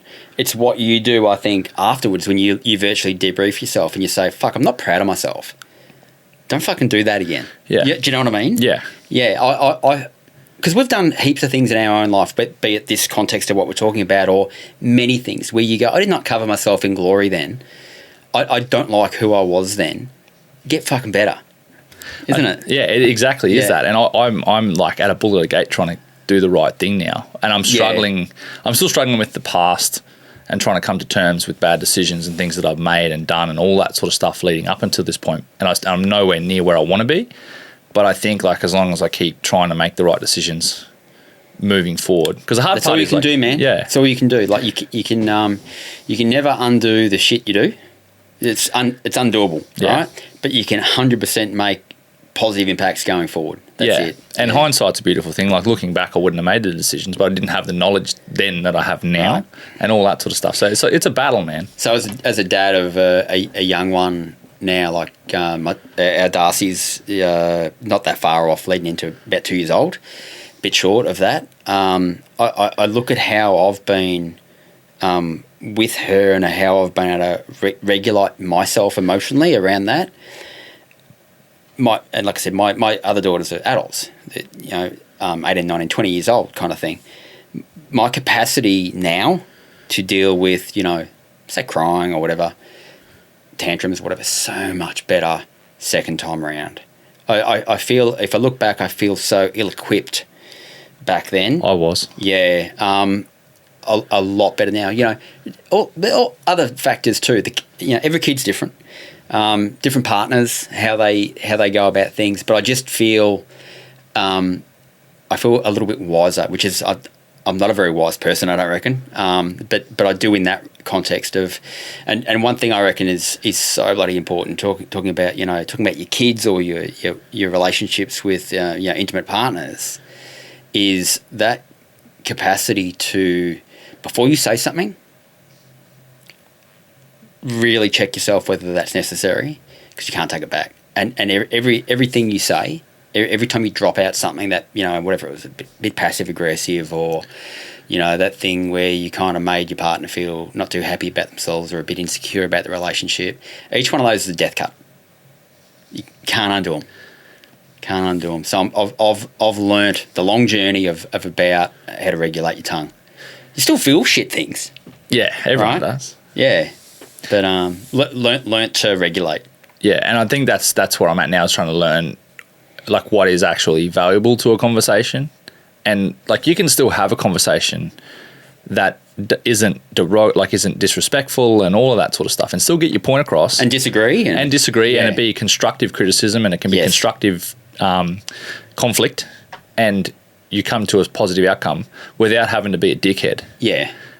Or be disrespectful, or take in, because I think, like, when you do come across as a bit more level-headed, you listen better as well. Yeah. Which is one of my flaws, I guess, is, like, I have, and I get a lot of value from podcasts because it forces me to listen. It's very valuable for me, but I think one of my biggest flaws is being able to listen to hear, listen to understand.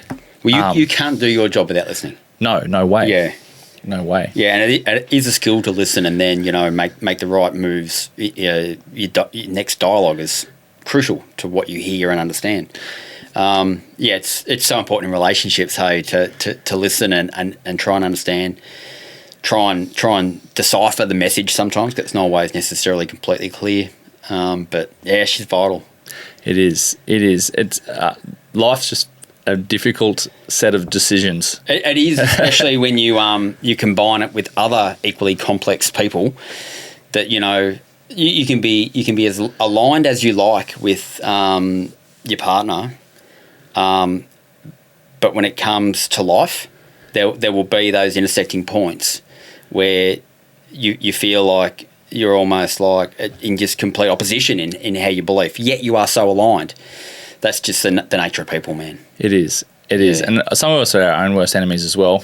So like I act the wrong way in certain circumstances, not just with relationships, just in general. Like relationships in general, I mean, with people in general.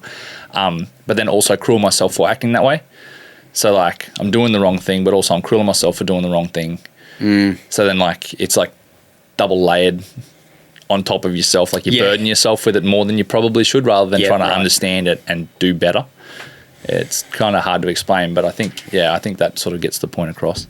Yeah, it does. Life is hard. On a lighter note, I'm keen to understand a bit more about your fishing career, I guess, because you said you started when you were younger and then you dropped off, and then you found fishing towards the end of your police career and all that sort of stuff. Not the end of my police career. It was probably like almost the midway to.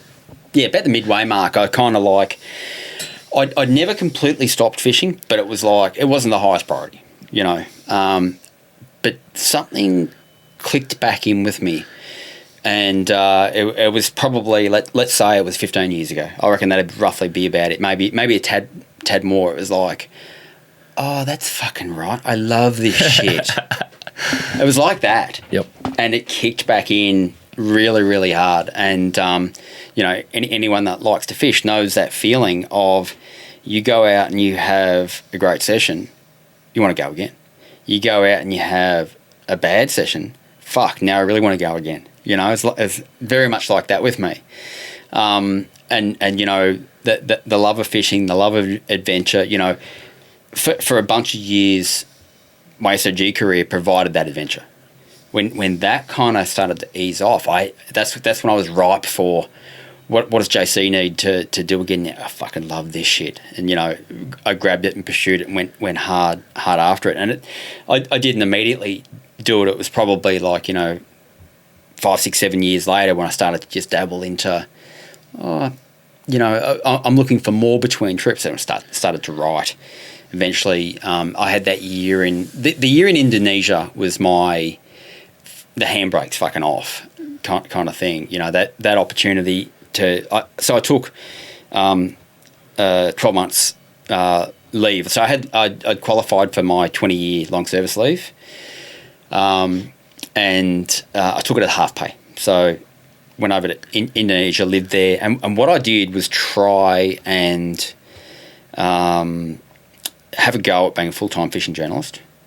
And I'd banked up a ton of material in the year before, and the content I was generating in fishing in Indonesia and Malaysia, I was like, every week I was pumping out 1 to 2 articles. Boom, boom, boom, boom, boom, boom. I'm pretty sure that's where I found you initially. That was 2012. It would have been about then, because I finished school in 2008. Right. And I was sort of hooking around license and boat and all that sort of stuff then, and I was like doing the digging, and the magazines were still a big thing. They were a thing. When I was younger, then. Yeah. So yeah, like that. I think that's where I very first found you. Like, did you use it Fishing World, Fishing Monthly, or both of those? All that, man. I did it all. I remember. About the only one I never wrote an article for was Fishing World. Yeah, I was always a modern writer. Oh yeah, yep. I was like every for a period of a few years, I was in virtually every modern. Yep. NAFA. Yeah. And then Costa with his Hooked Up when that came in. I was in Costa's first ever mag, and I look at that article. Fuck, that's embarrassing. I banged up a couple of him, I think. Yeah, he's good dude. Catch up with him occasionally, Melbourne boy. But that year in Indo was really my hardcore introduction to GT popping, and I'd seen it before, and I was like, I fucking like the look of that. But when I got a chance to actually do it, I'm like, oh, I really like this. This is my jam, and it's kind of whilst I am literally a jack of all trades. Yeah, I love my lure fishing, but man, I'm pretty open to most fishing styles. The constant thing for me since that year has been GT popping, and that's probably what, if people kind of know of me, it's probably through that or Murray cod, most likely.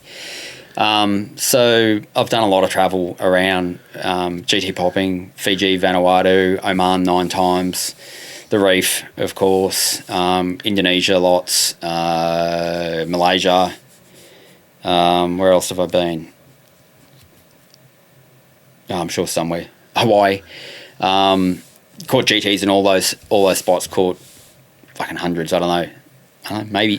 Maybe thousands. I don't know. Lots of GTs. Lots of GTs. Explain to me. I've tripped down Indonesia a fair bit. Been to like Flores and Komodo and all that sort of stuff. Komodo's good. Yeah. Komodo's really good. You've been there and fished that? Yeah. Yeah. Is there big quality GTs there, say 30, 35 pluses? There are, but I think a little bit like a lot of parts of the barrier reef, there are so many small fish that will generally beat any better fish to your popper, that, you're going to hook up a lot of 15s and 20s and, maybe the 25. The bigger fish are there, but they're not first to your lure. Yeah. Yeah. Every time. That happens a lot. On one of the Komodo trips, I probably caught a 35, but one of my buddies on one trip, I reckon it was a 50. It was an absolute giant in fast water. Yeah, the current pumps there, man. It pumps. It's frightening how hard the water moves there. Yep. It's you go around those islands and it's like, it's almost a bit of a mindfuck about where to fish next. Man. Because there is so many pressure points and likely looking areas where you just, and fish can't be on all of them. No. I tend to agree. Like, we dove with mandas there, like, and stuff, and the current there is incredible. Can't imagine diving there. It'd have to be on slack tide, wouldn't it? Yeah, we dove in like mid current, which was awful. Like, we had to get dropped up and dive down current, because the mantas were swimming into the current. Obviously, they're facing in the current to feed on plankton and everything, but they're moving forwards in, I don't even know how, it'd be a minimum 15 knots. Unreal. It was howling. They're strong animals, man. But yeah, some of the GTs, I haven't fished it, but I've dove there and mucked around, and seen heaps and heaps, like traveling around the island on boats and stuff, seeing like bait bust ups and stuff, and I was like, oh, they got to be GTs, like they wouldn't be anything else. Yeah. It's a beautiful place. It's like Jurassic Park. It's crazy. And did you see the dragons? Yeah. What wild things they are, man. It's funny, they almost come across as a bit of aura of evil. They look about them. They look nasty, and they look like they want to sort of do you harm. Yeah, they do, man. They're fucking big. Like, we I went to Rinka, and we just rocked up there on a old fishing boat. Dude didn't speak English. It was a 2-day trip to get there. And rocked up, jumped off, and we were just going to go stroll. And this guy come running out, and he lives there, and he's like, oh, don't go by yourself. Like, you'll likely get fucked up. And we were like, oh, okay. He spoke actually pretty good English. He was only a younger dude. And he's like, oh, come with me, I'll take you. And we ended up just didn't have tours or nothing, and just got a private hike all around this island with this local dude. And we saw so much, man. And they were like, he showed me photos of like big male dragons, like on their back legs fighting like kangaroos, like in their rut, whatever you would call that. And just some big ones. We went and seen a few nests, and aren't those little opportunities you get when you travel to do things that aren't part of a tour with just like some locals? They're amazing, man. I'm not a tourist. I'm definitely a traveller. Yeah, and creating those opportunities, you just got to force yourself on people, and don't plan too much is my probably biggest piece of advice. Yeah, and you got to have your wits about you, but you've got to trust a little bit too. You do. Yeah, I remember in the very north of Bali, no one goes up there at the north end. Like, everything happens down south. It was up there, and got approached by these dudes. Do you want to come to a cockfight? And I'm up for anything. And I remember later that Arvo, they picked me up, and I went on the back of their motorbike, and I was in the sketchiest situation, man, because they took me miles down these dirt tracks. I got like $10,000 worth of camera equipment on my back, and they took me to this farm, and it's like I was like, oh, God, am I going to get rolled here? But it was for me to buy a rooster, And we bought the rooster, and then the next was the next day or that evening, I forget which. I think it might have been the same day. We rolled to another location where the fights are on, and I'm the only white guy there, man. The absolute only white guy so there. good. It's so good, and it was so weird watching how the betting is done. They all just seem to be waving money and saying the same thing, and no money exchanges hands, but then the bet is done, and then everything happens afterwards. It's like, I promise $5. I don't know what it is, but that is brutal shit. Man, cockfighting is savage. Really. Savage. And I remember watching it, and I've got the best. It's on a hard drive somewhere. All the photos from it. Because I had my camera kit, just hammering off shots, and blood spurting. Those kinds of photos. Yeah. But I remember actually watching it, and I felt a bit nauseous. I actually felt a little bit like, fuck, am I going to faint or something? Because it was so gladiatorial what I was watching. When my rooster eventually came out in 40, he won his first bout. Fucking yeah, we're winners. Came out, wasn't so lucky in the second one, and he died. And they, so you've seen it? Yeah, I have. Yeah. So they, the one I went to, they immediately process the rooster. It gets eaten. Yeah. You get a bag of I think it's just the breast. Yeah. And it's all in blood, and it's like, there you go, there's your grab bag of your dead rooster. And I remember there's a lot of talking going on around me in Indonesian, and I was like, at the end of the day, I'm like, didn't we win a fight? Where's my cut? And a bit more of talking Indonesian, and they gave me a bit. I think I ended up maybe cost neutral. The initial outlay, and we won a fight, but they weren't going to pay me, man. They love that. They weren't going. Oh, mate, they love it. They love a good stitch up. It's like a cultural norm there, I reckon. Yeah, I spent some time on Flores Island, which is far eastern. It's eastern Nusa Tenggara, and it's one of the big far eastern islands.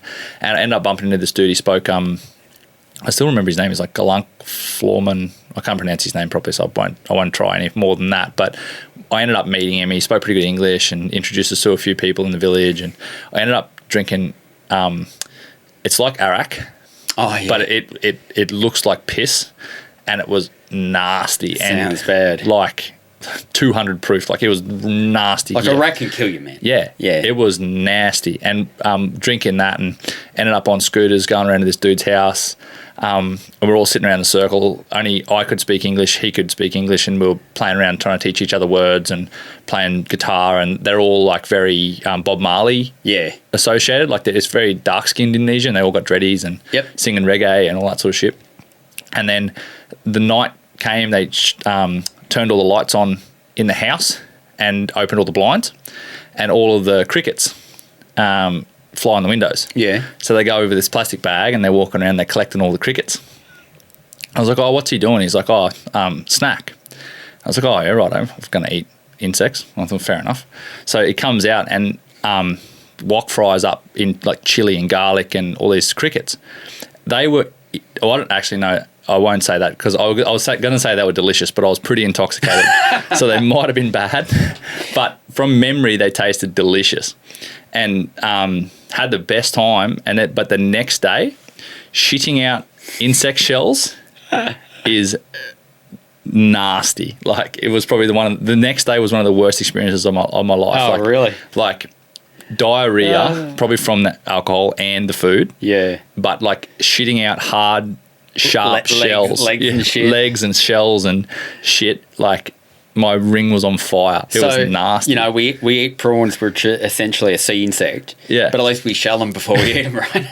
This was just like whole crickets and chili, and they were, from memory, they were good. But that's the sort of shit like you don't get from tours. Mate, you don't. Was the point I was making. Yeah, I do like that. I like that whole taking a risk. Maybe meeting someone from the village and doing something with them. Give it. In some cases, give them a bit of pocket money that's pretty good money for them. Yeah, they're cool experiences. Definitely. And I've been able to get a few of them with GT fishing, especially in Indo. Like, get someone to take you out in a jakung.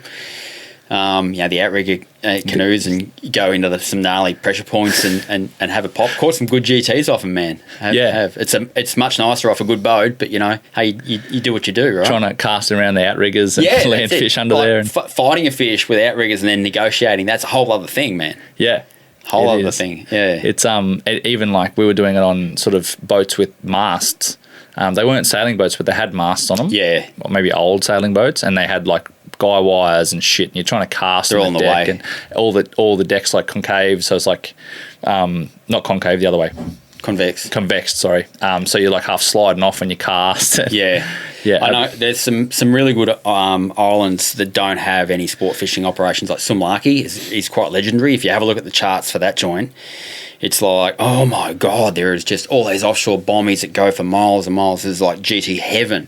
But if you go over there, you'll find boats where you can fish one guy because of all that that you're saying. So it's just like, it's ripe for someone to set up, but no one's got the money. Yeah. Yeah. Is it? I haven't been in Indonesia in ages. Is it hard for Westerners to establish a business over there? Again, I haven't been there for a while either. 2017, I think, is the last time I went there. The challenge you've always got is you've got to do it with the local. Yeah. You have to do it with the local. You can't, as a Westerner, just come in and do something entirely by yourself. And get the right one, sure. You can probably work out. You'll have challenges, but all too often you're probably making yourself vulnerable to getting ripped off. Yeah. You know, you've got to have an element of trust. So that's a challenge for sure. Yeah. It's interesting. It is, man. But travel in itself is highly valuable. That teaches you a lot about yourself as well, I think. It does, man. Teaches you heaps. Like, you know, to go in the context of, say, GT popping, you know, you go away sometimes for 10, 11 days for maybe 6 days fishing. You know, there's a lot around that is not necessarily, you know, busting big bangers off the back deck kind of thing, is it? You know, the Middle East is a cracker for that. Yeah, tell me about Oman. You've only been there. You were there a few months ago, so yeah, I was there in the start of their season, which is September dates, after the monsoon. I'm just going to quickly check this cameraman. I'm sorry, it's beeping at me. Oh, good. It's this one. Stay there. Just being a bit ridiculous. Oh, you can hear it beeping, can you? Yeah, it's just flashing. Lucky I checked that the battery's nearly finished. I'll just pause this. Play. We're back. I just had to do a battery swap. I'm down here with limited gear, so I'm only on small batteries, which is a bit unfortunate, and I don't have anyone here at the moment watching. Normally I've got like one of the boys or someone, or Melzo, sitting there just monitoring everything, and it's a lot easier. Oh, for sure. You get everything happening. Yeah, I haven't made it big enough on YouTube yet where I've got a full studio crew and I can hire cinematographers and everything. Maybe one day. One day, right? Maybe one day. I'm just going to check everything else. I think we're all good. Where were we? We were talking about Oman. Yes. Yeah, so you went over there September, October? Yeah, so it was, I'm pretty sure it was my ninth visit to Oman, which is bizarre that I've been there that many times. But when I first went, 2014, I was hardcore into my GTs, and really good friend who I made in Indo, an Englishman by the name of Mark Harris, is now gone. He's passed away. But like I describe him as not only a mate, mentor, absolute GT popping mentor, and quite a legend in the sport. He was showing me these photos of like Oman, and Oman was just emerging as a sport fishing destination around 2012, and that's literally, I think, when No Boundaries kicked off about then. It's like, oh, I've got to get there one day, and then he just pops up, got this trip, March 2014. Are you in?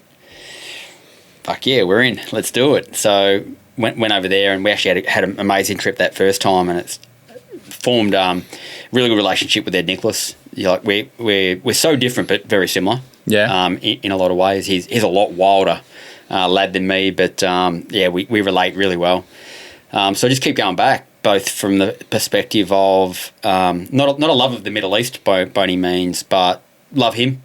You know, love hanging out with him, love fishing for his big GTs. It's a pretty wild location, man. Bit of a frontier for the big guys. People often say, you know, why are they so big there? And there's no solid, you know, absolutely why. But if you look through that part of the world, Socotra, India, Sri Lanka, Oman, and then across to, you know, the Red Sea, it's a pretty consistent big fish zone.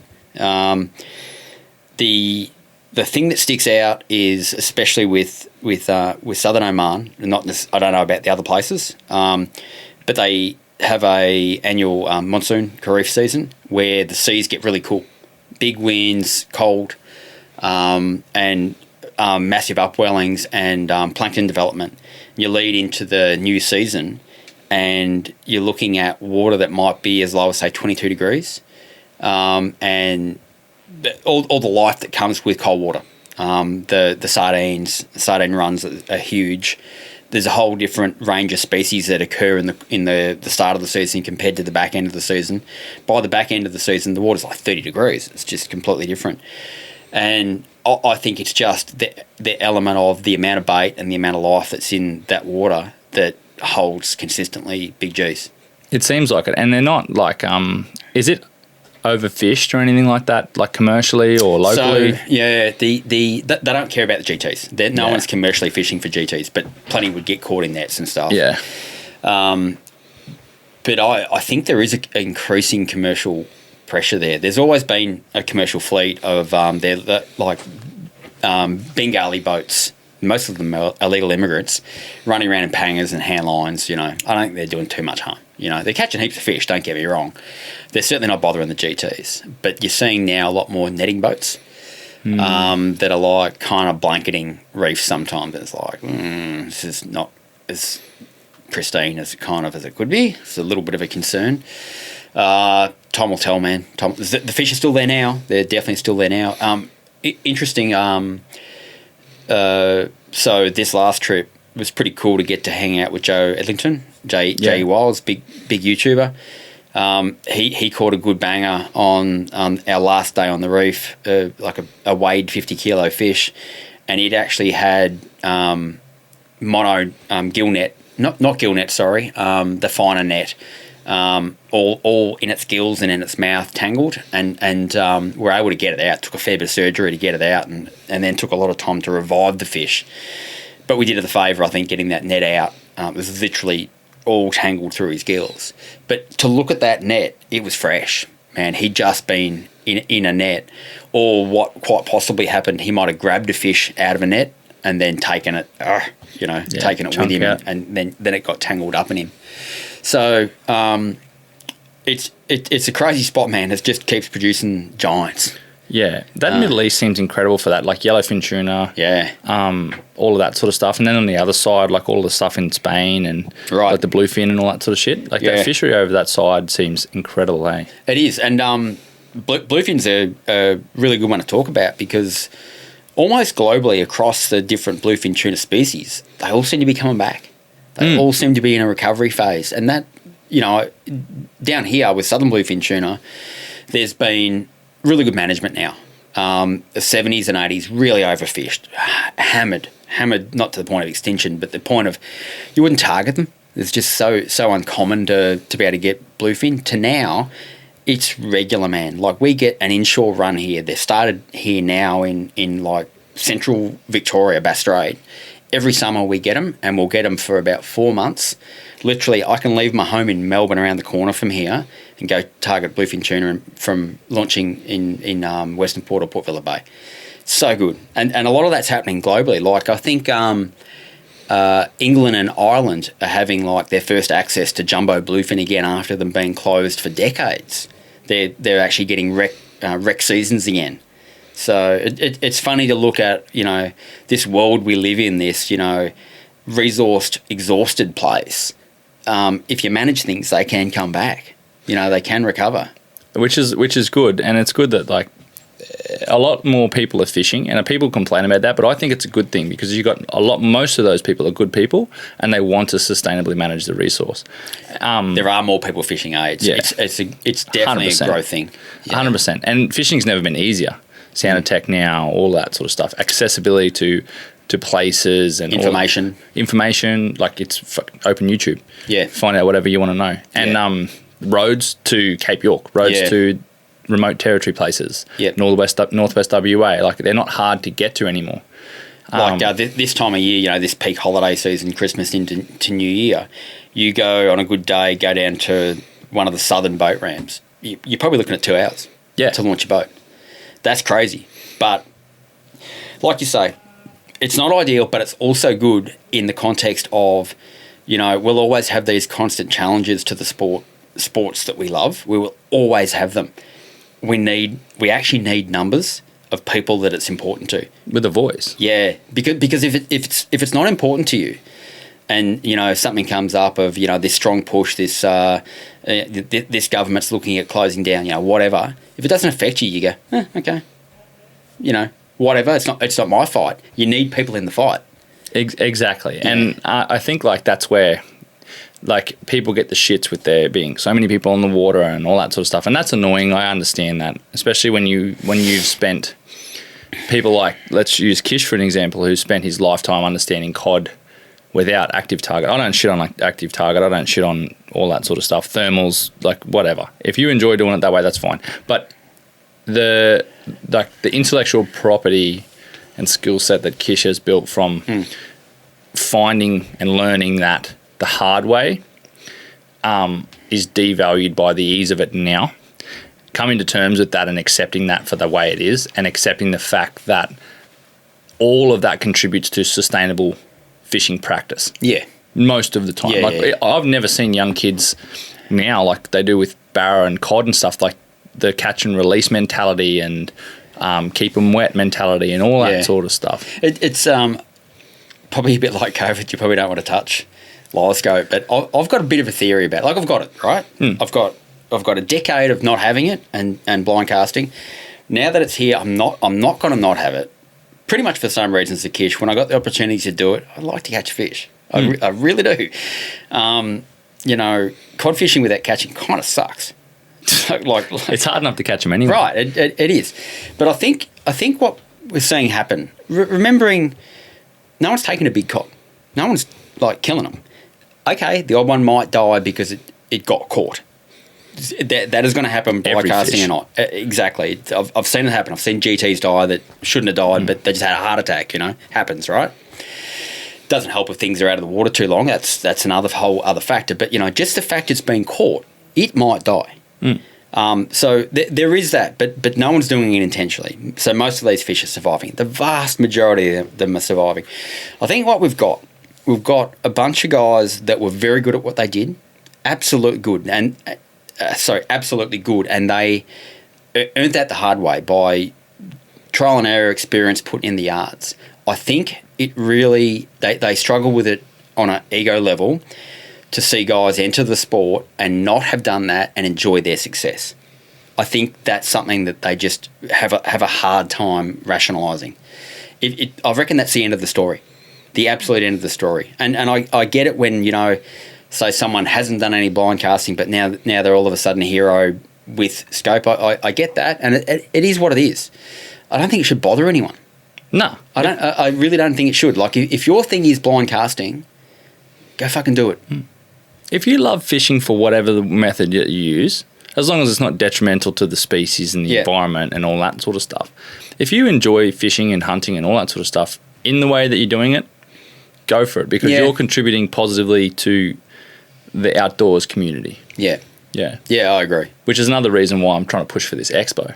Is March 1st, Wodonga Racecourse. Come on. Cheeky plug. It's another reason why we decided to do this expo, is just because there's such a lack of understanding on all fronts with the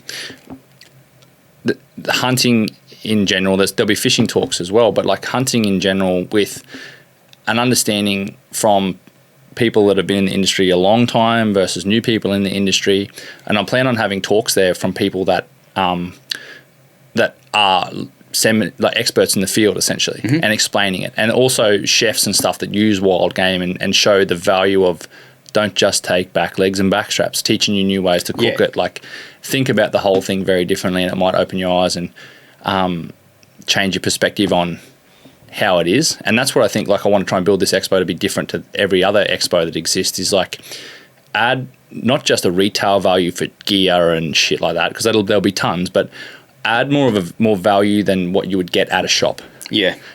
Open up the conversation, put like-minded people together from different age groups and different demographics and different walks of life, and then have them sit down. So I'm going to get, like, Adam Greentree has agreed to come and sit and do. So I'm going to try and do some live, like, conference style podcasts. So sit the Twin Elements boys, Adam Greentree, potentially Nick Morton as well. Sit those guys down and have like a open, like I'll host it and then do a mic in the crowd.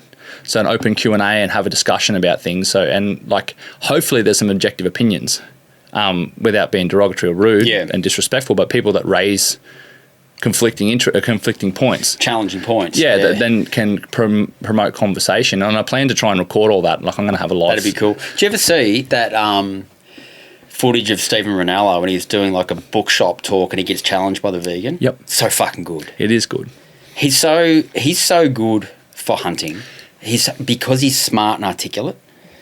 He says what a lot of us would like to be able to say, but he can just do it. And that's the thing, right? Is like there's the views, and no one's going to understand. No one in A is going to understand B if A can't communicate to B properly in a way that B understands it. Yeah. And like, you need to add context and more perspective than, because you just need to assume that they don't know. Yeah. And they're not coming from a place of hatred. They're just coming from a place of misunderstanding. Yeah, and you don't go straight into combative. Yeah. And I think most fishermen or hunters, when challenged by someone with an alternate view, go straight to defensive. Instead of, that's such a good example of not doing that and just go into a explanation of why and some theories of why this is, literally how it's meant to be. For us as human beings, it's so good. Yeah. Anyone who hasn't seen it, though, I thoroughly recommend finding that. That's one of the ones that sort of stuck with me for ages. And he's a good advocate for the hunting industry, just purely because he's pro hunting, but he's also pro nature. He's pro environment. Pro conservation. He's pro conservation. Yeah. And most hunters and fishermen are conservationists. Yeah, we use leader, and there might be plastic and all that sort of stuff, and we're burning fuel, and I get all that sort of stuff, but we're also out there looking after the fishery, getting outside, teaching our kids valuable skills in life. No one has a bigger vested interest in the aquatic environment than us. No way. Yeah.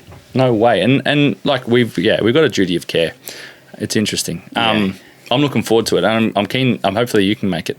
I hope so. If nothing else, we want to get the Tasline and Burley Pro stand up there. But if that isn't going to happen, I'll get it myself anyway. Actually, tell people what sort of what your businesses are and what you're doing and all that. Yeah, cool. So since I left the government, I've been working. So a really good mate of mine, Marty Gittins, people might know from Burley Pro probably more than anything over the years. I hit him up, said, I'm probably leaving. I'll be looking for a job. And he's like, well, you're coming to work for me. I said, oh, cool. What am I doing? He's like, we'll work it out. Too good. Yeah, too good. So three things to what we do. Tasline braid. Tasline was a New Zealand product, braided fishing line, the pure white line. It was made over there for years and distributed in Australia by one of the now Burley Pro owners.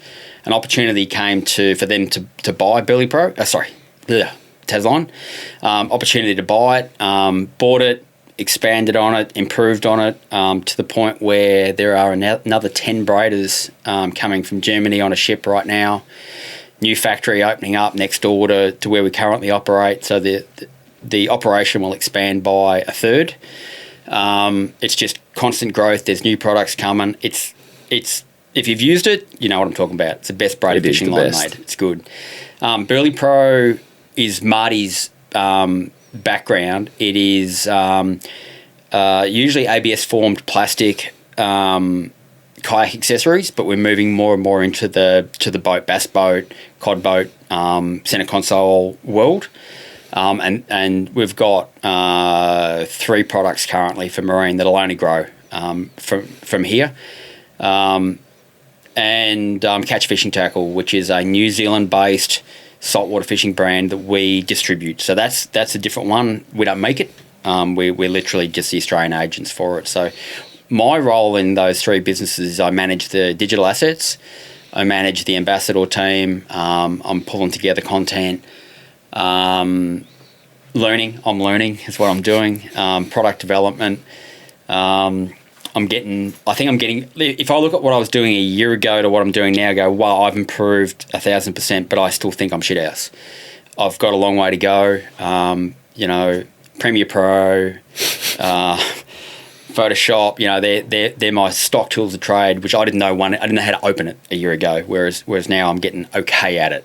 But what can I use 10% of its capability kind of thing? It's a long way to go. It's a hard road. I'm really enjoying it. I love going to work. Absolutely stoked going to work. The real upside, like I work with great guys in the fishing and marine world now, but stock in trade for us is going on fishing trips.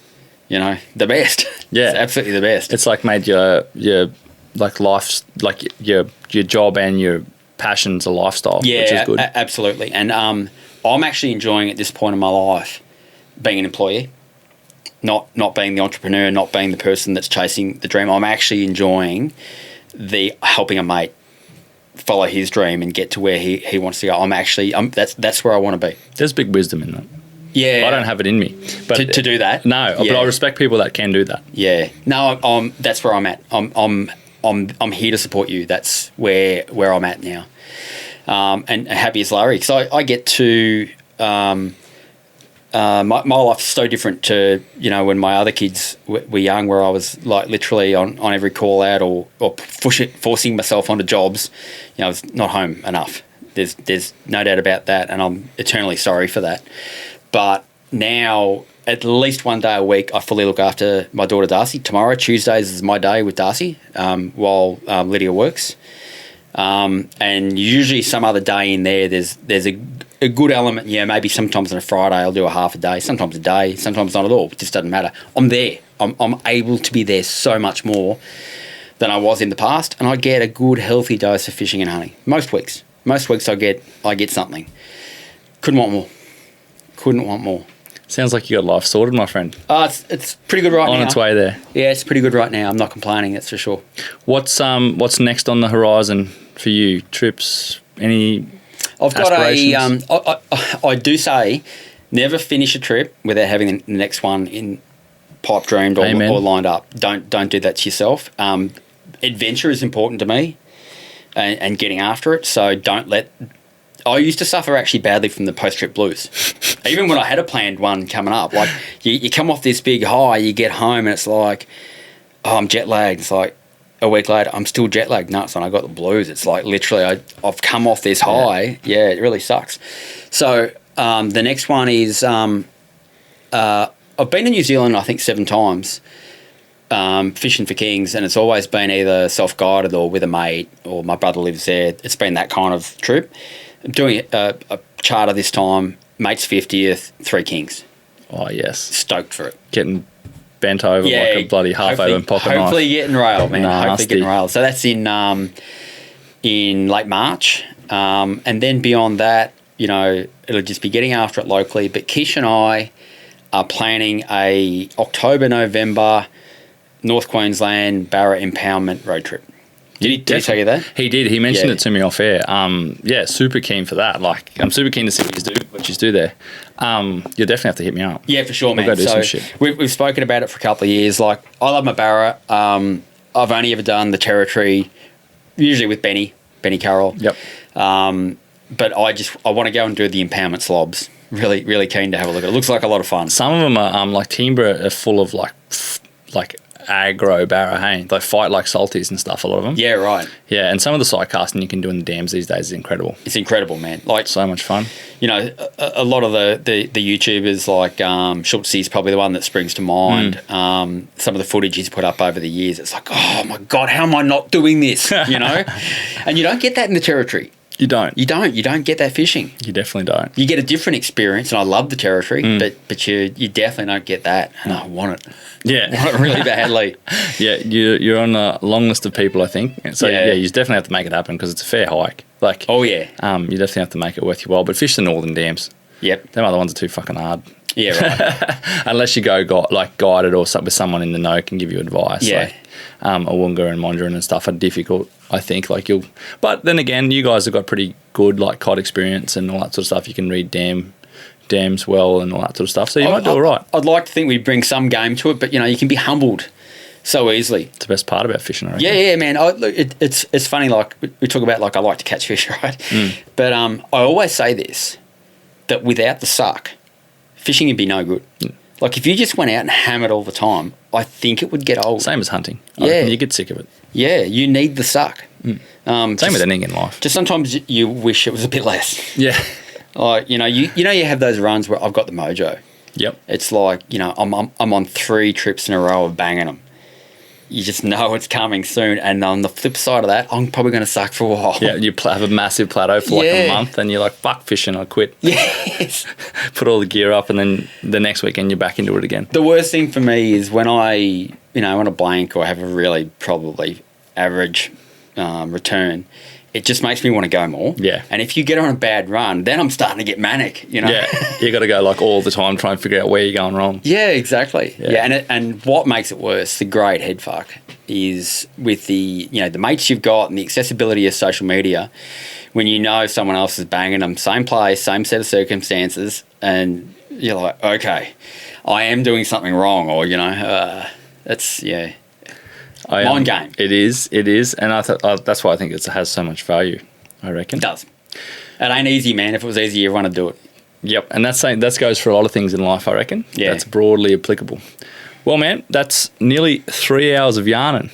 That's enough. That was a very, very good in-depth chat. Like I learned a lot. I appreciate you opening up about some tough topics and giving us a bit of insight because I had no clue. And people wouldn't, man. There's no chance. And look, I super appreciate it because I actually wanted to lay this down. I did, but I didn't want to do it on anything less than let's actually do this open proper. Time limit. Yeah, open time limit. Yeah. Like I said, I did that short one where it was like the surface got scratched and then we moved on to... You left hanging. I was like, nah, this is no good.